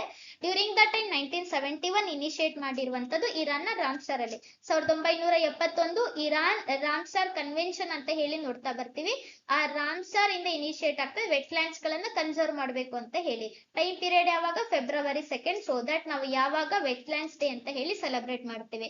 ವೆಟ್ಲ್ಯಾಂಡ್ಸ್ ಆರ್ ಹೈಲಿ ಅಡ್ವಾಂಟೇಜ್ ಇರುವಂತ ಏರಿಯಾ ಆಗಿರುತ್ತೆ. ಇಟ್ ಸಿಂಕ್ಸ್ ಕಾರ್ಬನ್, ಆಯ್ತಾ. ಏನ್ ಮಾಡ್ತಾ ಇದೆ ಅಂದ್ರೆ ಕಾರ್ಬನ್ ಹೀರುವಿಕೆ ಮಾಡುವಂತ ಪ್ರದೇಶಗಳಲ್ಲಿ ಕೂಡ ವೆಟ್ಲ್ಯಾಂಡ್ಸ್ ಗಳು ಮೇಜರ್ ರೋಲ್ ಪ್ಲೇ ಮಾಡ್ತಾ ಇದಾವ, ಕಾರ್ಬನ್ ಸಿಂಕ್ ಮಾಡ್ತಾ ಇದಾವ. ಅಲಾಂಗ್ ವಿತ್ ಇದನ್ನ ನಾವು ಗ್ರೌಂಡ್ ವಾಟರ್ ರೀಚಾರ್ಜ್ ಅಂತ ನೋಡ್ತೇವೆ. ಅಂತರ್ಜಲ ಮಟ್ಟವನ್ನು ಕೂಡ ಅದೇನ್ ಮಾಡ್ತಾ ಇದೆ, ಹಿಡಿದಿಟ್ಕೊಳ್ತಾ ಇದೆ, ರೀಚಾರ್ಜ್ ಮಾಡ್ತಾ ಇದೆ. ಅಷ್ಟೇ ಅಲ್ಲದೆ it has a very diversitical area. ಇಲ್ಲಿ ನೀರು ಮತ್ತೆ ನೆಲ ಎರಡೂ ಕಡೆಗೂ ಇರುವಂತ ಜೀವ ಪ್ರಭೇದಗಳನ್ನು ಕೂಡ ಈ ರೀಜನ್ ಅಲ್ಲಿ ನೋಡ್ತಾ ಬರ್ತೀವಿ. ಸೊ ದಟ್ ವೆಟ್ಲ್ಯಾಂಡ್ಸ್ ಗಳು ಹೈಲಿ ಇಂಪಾರ್ಟೆಂಟ್ ಇರೋದ್ರಿಂದ ಏನಾಗ್ತಿದೆ, ಆ ಒಂದು ಏರಿಯಾವನ್ನ ನಾವು ಕನ್ಸರ್ವ್ ಮಾಡಬೇಕು ಅನ್ನೋ ಒಂದು ನೀತಿದ ಇರಾನ್ ನ ರಾಮ್ಸರ್ ಕನ್ವೆನ್ಷನ್ ಒಳಗಡೆ ಇದರ ಮಾತುಕತೆ ಆಗುತ್ತೆ 1971ರಲ್ಲಿ. ಈಗ ನಾವು ನೆನ್ಪಿಡ್ಕೋಬೇಕಾಗಿದ್ದೇನಿದ 99th ರಾಮ್ಸರ್ ಸೈಟ್ ಅಂತ ನೋಡ್ತೀವಿ, ಉತ್ತರ ಪ್ರದೇಶದಲ್ಲಿ ಇರುವಂತದ್ದು ಸೇಕಾಜಿಲ್ ಬರ್ಡ್ ಸ್ಯಾಂಕ್ಚುರಿ ಅಂತ ಹೇಳಿ ನೋಡ್ತೇವೆ. ಈ ಪ್ಲೇಸ್ ಎಲ್ಲಿದ, ಯಾವ ಸ್ಟೇಟ್ ಗೆ ಬಿಲಾಂಗ್ಸ್ ಆಗ್ತದ ಅನ್ನೋದು ಒಂದು ಕಾನ್ಸೆಪ್ಟ್ ಗೊತ್ತಿರಬೇಕು. ಇನ್ನ ನೆಕ್ಸ್ಟ್ PM ಮಿತ್ರ ಸ್ಕೀಮ್ ಅನ್ನ ಇನಿಷಿಯೇಟ್ ಮಾಡಿದ in the year 2021. Central government scheme ಆಗಿರುವಂತದ್ದು ಇದು. ಲೈಕ್ ಮಿಷನ್ ಅಂತ ನೋಡ್ತೇವೆ. 2021 ಒಳಗಡೆ ಫಾರ್ಮ್ ಮಾಡಿದ್ದಾರೆ PM ಮಿತ್ರ ಸ್ಕೀಮ್. PM ಅಂದ್ರೆ ಪ್ರಧಾನ ಮಂತ್ರಿ mega integrated textile region and apparel ಅಂತ ನೋಡೋದು. ಇದನ್ನ ಮಿನಿಸ್ಟ್ರಿ ಆಫ್ ಟೆಕ್ಸ್ಟೈಲ್ಸ್ ಅಂಡರ್ ಒಳಗಡೆ ಇನಿಷಿಯೇಟ್ ಮಾಡ್ತಾ ಇದ್ದಾರೆ. ಟು ಏನು ಅದರದ್ದು ಉದ್ದೇಶ ಇದೆ, ಮೆಗಾ ಇಂಟಗ್ರೇಟೆಡ್ ಟೆಕ್ಸ್ಟೈಲ್ ಪಾರ್ಕ್ ಗಳನ್ನ ಇಂಡಿಯಾದಲ್ಲಿ ಬಿಲ್ಡ್ ಮಾಡ್ಬೇಕಾಗ್ತದ. ಮೆಗಾ ಇಂಟಗ್ರೇಟೆಡ್ ಟೆಕ್ಸ್ಟೈಲ್ ಪಾರ್ಕ್ ಅಂತ ಹೇಳಿ ನೋಡೋದು. ಇದರ ಮಿಷನ್ ನ ಅಂಡರ್ ಒಳಗಡೆ 7 ಲೊಕೇಶನ್ಸ್ ಗಳನ್ನ, ರೀಜನ್ಸ್ ಗಳನ್ನ ಡಿಕ್ಲೇರ್ ಮಾಡಿ ಅಲ್ಲಿ ಇಂಟಗ್ರೇಟೆಡ್ ಟೆಕ್ಸ್ಟೈಲ್ ಪಾರ್ಕ್ ಗಳನ್ನ ಬಿಲ್ಡ್ ಮಾಡ್ತಾ ಇದ್ದಾರೆ. ಅದು ಇಂಡಿಯನ್ ಗವರ್ನಮೆಂಟ್ ಇನಿಷಿಯೇಟ್ ಮಾಡಿರುವಂತ ಪ್ರೋಗ್ರಾಮ್ ನೋಡ್ತೇವೆ, ಅದೇ PM Mitra scheme. Related to textile ಅಂತ ಹೇಳಿ ಗೊತ್ತಿರಬೇಕು. ಇಂಡಸ್ಟ್ರಿಯಲ್ ಬೆಸಿನ್ ಒಳಗಡೆ ಬಿಲ್ಡ್ ಮಾಡೋಕೆ ಅಂತ ಹೇಳಿ ಎಕನಾಮಿಕ್ ಗ್ರೋತ್ ಆಗ್ಬೇಕು ಮತ್ತೆ ಜಾಬ್ ಅಲೋಕೇಶನ್ ಸಿಗ್ಬೇಕು. ಈ ನಿಟ್ಟಿನ ಒಳಗಡೆ PM ಮಿತ್ರ ಸ್ಕೀಮ್ ಅನ್ನ ಇನಿಷಿಯೇಟ್ ಮಾಡಿದ್ದಾರೆ. PM ಅಂತ ಹೇಳಿ ಪ್ರಧಾನ ಮಂತ್ರಿ mega integrated textile region and apparel ಅಂತ ಹೇಳಿ ನೋಡ್ತಾ ಬರುತ್ತೆ. 2021ರಲ್ಲಿ ಇನಿಷಿಯೇಟ್ ಆಗಿದೆ. ಈಗ 7 ರೀಜನ್ಸ್ ಗಳನ್ನ, ಪಾರ್ಕ್ ಗಳನ್ನ ಬಿಲ್ಡ್ ಮಾಡಬೇಕು ಅಂತ ಹೇಳಿ ಲೊಕೇಶನ್ ಅನ್ನ ನೋಡಿರುವಂತದ್ದು. ಆ ರೀಜನ್ಸ್ ಗಳು ಯಾವ್ದು ಬರ್ತದೆ ಅಂದ್ರೆ ತಮಿಳ್ನಾಡಿನಲ್ಲಿ ಇರುವಂತ ವಿರುಧರ್ ನಗರ್ ಅನ್ನ ನೋಡ್ತೇವೆ, ತೆಲಂಗಾಣದಿಂದ ವಾರಂಗಲ್, ದೆನ್ ಕರ್ನಾಟಕದಿಂದ ಕಲಬುರ್ಗಿ ಲೊಕೇಶನ್, ಗುಜರಾತ್ ಇಂದ ನವಸಾರಿಯನ್ನ ನೋಡ್ತೇವೆ, ಮಧ್ಯಪ್ರದೇಶದಿಂದ ಧಾರ್. ಈಗ ಮಧ್ಯಪ್ರದೇಶದಲ್ಲಿ ಧಾರ್ ಲೊಕೇಶನ್ ಏನಿದಲ್ಲ, ಈ ಒಂದು ಪ್ಲೇಸ್ ಅನ್ನ ಇನಿಷಿಯೇಟ್ ಮಾಡ್ತಾ ಇದ್ದಾರೆ for the developmental activity. So that ಈಗ ಇದು ಪುನಃ 2021ರಲ್ಲಿ ಬಂದಂತ PM ಮಿತ್ರ ಸ್ಕೀಮ್ ಈಗ ಯಾಕೆ ನ್ಯೂಸ್ ಅಲ್ಲಿ ಇದೆ ಅಂತ ಹೇಳಿದ್ರೆ, ಮಧ್ಯಪ್ರದೇಶದ ಧಾರ್ ಲೊಕೇಶನ್ ಅಲ್ಲಿ ಆಲ್ರೆಡಿ ಇಂಟಗ್ರೇಟೆಡ್ ಸೆಕ್ಟರ್ ಅನ್ನ ಇನಿಷಿಯೇಟ್ ಮಾಡಿದ್ದಾರೆ. ಇನ್ನು ಉತ್ತರ ಪ್ರದೇಶದಲ್ಲಿ ಇರುವಂತ ಲಕ್ನೋ, ಮಹಾರಾಷ್ಟ್ರದಿಂದ ಅಮರಾವತಿ, ಈ 7 ಲೊಕೇಶನ್ಸ್ ಗಳಲ್ಲಿ, ರೀಜನ್ಸ್ ಗಳಲ್ಲಿ ಇಂಟಗ್ರೇಟೆಡ್ ಮೆಗಾ ಟೆಕ್ಸ್ಟೈಲ್ ಪಾರ್ಕ್ ಗಳನ್ನ ಬಿಲ್ಡ್ ಮಾಡಬೇಕು ಅನ್ನೋ ಉದ್ದೇಶನೇ PM ಮಿತ್ರ ಸ್ಕೀಮ್ ಆಗಿರುತ್ತೆ. ಈಗ ನಾವು ಆ ಲೊಕೇಶನ್ಸ್ ಗಳು ಎಲ್ಲಿದಾವ ಅಂತ ಹೇಳಿ ಇಲ್ಲಿರುವಂತ ಲಿಸ್ಟ್ ಔಟ್ ಇದೆ. ಇದರ ಒಳಗಡೆ ಅಗೇನ್ 7 ಸೆಕ್ಟಾರ್ಸ್ ಗಳು, ರೀಜನ್ಸ್ ಅಂತ ಏನು ನಾವು ನೋಡ್ತಾ ಇದೀವಲ್ಲ, ಇದನ್ನ ಪುನಃ ಏನ್ ಮಾಡಿದ್ದಾರೆ, ಗ್ರೀನ್ ಫೀಲ್ಡ್ ಪಾರ್ಕ್ ಮತ್ತೆ ಬ್ರೌನ್ ಫೀಲ್ಡ್ ಪಾರ್ಕ್ ಅಂತ ಹೇಳಿ ಸಬ್ ಡಿವಿಷನ್ ಮಾಡಿದ್ದಾರೆ. ಇಲ್ಲಿ ಗ್ರೀನ್ ಫೀಲ್ಡ್ ಪಾರ್ಕ್ ಮತ್ತೆ ಬ್ರೌನ್ ಫೀಲ್ಡ್ ಪಾರ್ಕ್ ಅಂತ ಹೇಳಿದ್ರೆ ಇನಿಷಿಯಲಿ ಆಲ್ರೆಡಿ ಒಂದು ಇಂಡಸ್ಟ್ರಿಯಲ್ ಅಲೋಕೇಶನ್ ಅಥವಾ ಟೆಕ್ಸ್ಟೈಲ್ ರಿಲೇಟೆಡ್ ಸೆಂಟರ್ ಇರುತ್ತೆ.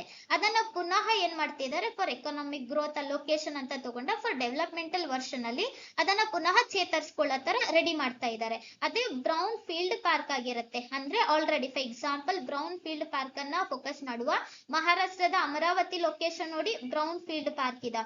ಇನ್ನ ತೆಲಂಗಾಣದ ವಾರಂಗಲ್ ಲೊಕೇಶನ್ ನೋಡಿ, ಅದು ಬ್ರೌನ್ ಫೀಲ್ಡ್ ಪಾರ್ಕ್ ಅನ್ನ ನೋಡ್ತಾ ಇದೀವಿ. ಬ್ರೌನ್ ಫೀಲ್ಡ್ ಪಾರ್ಕ್ ಅಂದ್ರೆ ಏನು, ಆಲ್ರೆಡಿ ಇಂಡಸ್ಟ್ರಿ ಅಲೋಕೇಶನ್ ಅಲ್ಲಿ ಇತ್ತು, ಇಂಡಸ್ಟ್ರಿಯಲ್ ಬೆಸಿನ್ ಅಲ್ಲಿ ಇದೆ. ಆ ಒಂದು ಲೊಕೇಶನ್ ಅಲ್ಲಿ ಇನ್ನೂ ಸ್ವಲ್ಪ ಅಡ್ವಾನ್ಸ್ ಟೆಕ್ನಾಲಜಿ ಒಳಗಡೆ ಬಳಕೆ ಮಾಡಿಕೊಂಡು ಆ ಜಾಗವನ್ನ ಫೀಲ್ಡ್ ಆಗಿ, ಪಾರ್ಕ್ ಆಗಿ ಬಿಲ್ಡ್ ಮಾಡ್ತಾ ಇದ್ದಾರೆ. ಇನ್ನ ನ್ಯೂಲಿ ಹೊಸದಾಗಿ ಇಂಡಸ್ಟ್ರಿಯನ್ನ ಬಿಲ್ಡ್ ಮಾಡ್ತಾ ಇರುವಂತದ್ದು ಎಲ್ಲಿ ಅಂದ್ರೆ ಅದನ್ನೇ ನಾವು ಗ್ರೀನ್ ಫೀಲ್ಡ್ ಅಂತ ನೋಡ್ತಾ ಇದೀವಿ. ಉತ್ತರ ಪ್ರದೇಶದ ಲಕ್ನೋ ಆಯ್ತು, ಗುಜರಾತ್ ಅಲ್ಲಿ ಇರುವಂತ ನವಸಾರಿ ಆಯ್ತು, ದೆನ್ ಕರ್ನಾಟಕದಿಂದ ಕಲಬುರ್ಗಿ ಲೊಕೇಶನ್, ತಮಿಳುನಾಡಿನಲ್ಲಿ ಇರುವಂತ ವಿರುಧರ್ ನಗರನ ನೋಡ್ತಾ ಬರ್ತೀವಿ, ಮಧ್ಯಪ್ರದೇಶದಿಂದ ಧಾರ್. ಇವೆಲ್ಲ ಹೊಸದಾಗಿ ಬಿಲ್ಟ್ ಮಾಡ್ತಾ ಇರುವಂತ ಪಾರ್ಕ್ಸ್ ಗಳಾಗಿರತ್ತೆ. ಅದನ್ನೇ ಗ್ರೀನ್ ಪಾರ್ಕ್ ಅಂದ್ರೆ ನ್ಯೂಲಿ ರೆಕಗ್ನೈಸ್ ಆಗಿರುವಂತ ಸೈಟ್ಸ್ ಗಳು. ಬ್ರೌನ್ ಫೀಲ್ಡ್ ಪಾರ್ಕ್ ಅಂದ್ರೆ ಮುಂಚಿತವಾಗಿ ಒಂದು ಆಲ್ರೆಡಿ ಆ ಇಂಡಸ್ಟ್ರಿ ಪಾರ್ಟ್ ಇತ್ತು, ಈಗ ಅದನ್ನ ಇನ್ನು ಸ್ವಲ್ಪ ಡೆವಲಪ್ ಮಾಡ್ತಿದ್ದಾರೆ ಅಂತ ಅರ್ಥ. ಹೀಗಾಗಿ ಟೋಟಲಿ ಫಂಡ್ ಅನ್ನ ಅಲೋಕೇಟ್ ಮಾಡಿದ್ದಾರೆ. ಹೊಸದಾಗಿ ಬಿಲ್ಡ್ ಮಾಡ್ಬೇಕಂದ್ರೆ ನೀಡ್ಸ್ ಮನಿ ಆಯ್ತಾ, ಫಿನಾನ್ಷಿಯಲ್ ಸಪೋರ್ಟ್ ಜಾಸ್ತಿ ಬೇಕಾಗ್ತದ. ಹೀಗಾಗಿ 500 crore ಪರ್ ಸೆಕ್ಟರ್ ನೋಡ್ತೇವೆ, ರೀಜನ್ ನೋಡ್ತೇವೆ. ಅದೇ ಬ್ರೌನ್ ಫೀಲ್ಡ್ ಪಾರ್ಕ್ ಆಗಿತ್ತು ಅಂತ ಹೇಳಿದ್ರೆ ಅದಕ್ಕೆ ಸ್ವಲ್ಪ ಕಡಿಮೆ ಇರ್ತದೆ. ಆಲ್ರೆಡಿ ಐತಲ್ಲ ರೀಜನ್, ಇಂಡಸ್ಟ್ರಿ ಅಂತ ಅಲ್ಲೇ ಸೆಟ್ ಆಗೈತಲ್ಲ, ಅದಕ್ಕೆ next further maintenance development version ಅಲ್ಲಿ 200 crore ಪರ್ ಸೆಕ್ಟರ್ ಏನ್ ಮಾಡಿದ್ದಾರೆ ಅಲ್ಲಿ ಅಲೋಕೇಟ್ ಮಾಡಿರುವಂತದ್ದು. This is what PM Mitra scheme. ಈಗ ಯಾಕೆ ನ್ಯೂಸ್ ಅಲ್ಲಿ ಇದೆ, ಮಧ್ಯಪ್ರದೇಶದ ಧಾರ್ ಲೊಕೇಶನ್ ಅಲ್ಲಿ ಈ ಒಂದು ಫೀಲ್ಡ್ ಅನ್ನ ಈಗ ಕನ್ಸ್ಟ್ರಕ್ಟ್ ಲೆವೆಲ್ ಗೆ ತಗೊಂಡ್ಬರ್ತಿದಾರೆ ಅಂತ ನೋಡೋದು. ಯಾಕಂದ್ರೆ PM ಮಿತ್ರ ಸ್ಕೀಮ್ ಯಾವಾಗ ಇನಿಷಿಯೇಟ್ ಆಗಿದೆ ಅಂದ್ರೆ ಇನ್ ದ ಇಯರ್ 2021. ಇನ್ನ ಏನ್ ಇದ್ರದ್ದು ಆಬ್ಜೆಕ್ಟಿವ್ ಇದೆ, ಉದ್ದೇಶ ಏನಿದೆ ಅಂದ್ರೆ ವರ್ಲ್ಡ್ ಲೆವೆಲ್ ಅಲ್ಲಿ ಕ್ಲಾಸ್ ಟೆಕ್ಸ್ಟೈಲ್ ಪಾರ್ಕ್ಸ್ ಗಳನ್ನ ಬಿಲ್ಟ್ ಮಾಡ್ಬೇಕಾಗ್ತದ. ಇದ್ರ ಒಳಗಡೆ 5F ಅಂತ ಹೇಳಿ ನೋಡ್ತೇವೆ. 5F ಅಂತ ಹೇಳಿದ್ರೆ ಫಾರ್ಮ್ ಇಂದ ಹಿಡಿದು ಅಂದ್ರೆ ಅಗ್ರಿಕಲ್ಚರಲ್ ಬೆಸಿನ್ ಅಲ್ಲಿಂದ ಹಿಡಿದು ಫಾರ್ಮ್ ಇಂದ ಫೈಬರ್ ಆಗ್ಬೇಕು. ಫೈಬರ್ಸ್ ಅಂದ್ರೆ ನಾರಿನ ಪದಾರ್ಥ. ಆ ಫೈಬರ್ಸ್ ಗಳನ್ನ ಫ್ಯಾಬ್ರಿಕ್ ಆಗಿ ಬಟ್ಟೆ ಆಗಿ ತಯಾರು ಮಾಡ್ತಾ ಇದ್ದೀವಿ. ಹೇಗೆ, ಫ್ಯಾಷನಬಲ್. ಅದಾದ್ಮೇಲೆ ಏನ್ ಮಾಡ್ಬೇಕು, ನಾವು ಫಾರಿನ್ ಗೆ ಅದನ್ನ ಎಕ್ಸ್ಪೋರ್ಟ್ ಮಾಡ್ಬೇಕು. ಈ ರೀತಿಯಾಗಿ 5F ಇನಿಷಿಯೇಟ್ ಅನ್ನ ತಂದಿರುವಂತದ್ದು. Farm to fibre, fibre to fabric, fabric to fashion, fashion to foreign ಅಂತ ನೋಡ್ತೇವೆ. ಅದ್ರ ಜೊತೆಗಡೆ ಇದು ಎಕ್ಸ್ಪೋರ್ಟ್ ಅನ್ನ ಬೂಸ್ಟ್ ಮಾಡ್ತಾ ಇದ್ದ. ಸರ್ಟೆನ್ ಇಂಡಸ್ಟ್ರಿ ಅಂತಂದ್ರೆ ಬೇರೆ ಇನ್ವೆಸ್ಟ್ಮೆಂಟ್ ಕೂಡ ಅಲ್ಲಿ ನಡೀತಾ ಇರುತ್ತೆ. ಅಲ್ಲಿರುವಂತವರಿಗೆ ಜಾಬ್ ಅಲೋಕೇಶನ್ ಕೂಡ ಆಗುತ್ತೆ, ಎಂಪ್ಲಾಯ್ಮೆಂಟ್ ರೀಚ್ ಔಟ್ ಮಾಡಬಹುದು. ಹೀಗಾಗಿ ಮೇನ್ ಉದ್ದೇಶ ಇಟ್ಕೊಂಡು ಈ ಒಂದು PM ಮಿತ್ರ ಸ್ಕೀಮ್ ಅನ್ನ ತಗೊಂಡ್ಬಂದಿರುವಂತದ್ದು. ಇದ್ರ ಒಳಗಡೆ 7 ಮೆಗಾ ಟೆಕ್ಸ್ಟೈಲ್ ಪಾರ್ಕ್ ಅನ್ನ ಬಿಲ್ಟ್ ಮಾಡ್ತಿದ್ದಾರೆ ಅಕ್ರಾಸ್ ದಿ ಇಂಡಿಯಾ ನೋಡ್ತೇವೆ.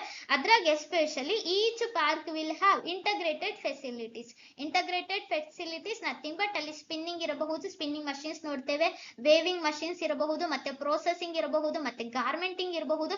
ಎಲ್ಲವೂ ಕೂಡ ಒಂದೇ ರೀಜನ್ ಅಲ್ಲಿ ನಡೆಯುತ್ತೆ. ಈಗ ಅಲ್ಲಿ ಸ್ಪಿನ್ನಿಂಗ್ ಒಂದರ್ಥ ಇದ್ರೆ ವೇವಿಂಗ್ ಬೇರೆ ಕಡೆಗೆ, ಪ್ರೊಸೆಸ್ ಮಾಡೋದೇ ಅದನ್ನೆಲ್ಲ ರಾ ಮಟೀರಿಯಲ್ ಬೇರೆ ಕಡೆ ಕಳಿಸ್ತಾರೆ, ಅದು ಪ್ರಾಸೆಸಿಂಗ್ ಅಂತ ನಡೆಯುತ್ತೆ. ಅದಾದ್ಮೇಲೆ ಬೇರೆ ಗೋಡನ್ಸ್ ಗಳಿಗೆ ಹಾಕ್ಬೇಕು, ಗಾರ್ಮೆಂಟಿಂಗ್ ಪೋರ್ಷನ್ ಅಂತ ನೋಡ್ತೇವೆ. ಇದ್ರಲ್ಲಿ ಹಾಗಿಲ್ಲ. ಈ ಒಂದು ಸ್ಕೀಮ್ ಅಡಿ ಒಳಗಡೆ ಎಲ್ಲಾನು ಕೂಡ ಇಂಟಗ್ರೇಟೆಡ್ ಫೆಸಿಲಿಟಿಯನ್ನ ನೀಡಿದ್ದಾರೆ. ಅಂದ್ರೆ ಇವೆಲ್ಲವುಗಳು ಕೂಡ ಒಂದೇ ಜಾಗದಲ್ಲಿ ಇರುತ್ತೆ. ಇದೆಲ್ಲ ಒಂದೇ ಜಾಗದಲ್ಲಿ ನಿರ್ಮಾಣ ಮಾಡ್ತಾ ಇದ್ದಾರೆ ಅಂದ್ರೆ ಅಡ್ವಾಂಟೇಜ್ ಏನಾಗುತ್ತೆ, ಲಾಜಿಸ್ಟಿಕ್ ಕಾಸ್ಟ್ ಅಂತ ಹೇಳಿ ತಗೊಂಡಾಗ ಅದನ್ನ ನಾವು ಕಡಿಮೆ ಮಾಡಬಹುದು. It reduces the logistic cost. ಹೀಗಾಗಿ ಇಂಟಗ್ರೇಟೆಡ್ ಪ್ಲಾಂಟ್ಸ್ ಗಳು ಏನಿರ್ತದಲ್ಲ ರಿಲೇಟೆಡ್ ಟು ಇಂಡಸ್ಟ್ರಿಯಲ್ ಸೆಕ್ಟರ್ ಅಂದಾಗ ಮೋರ್ ಅಡ್ವಾಂಟೇಜ್ ಇರುವಂತದ್ದು.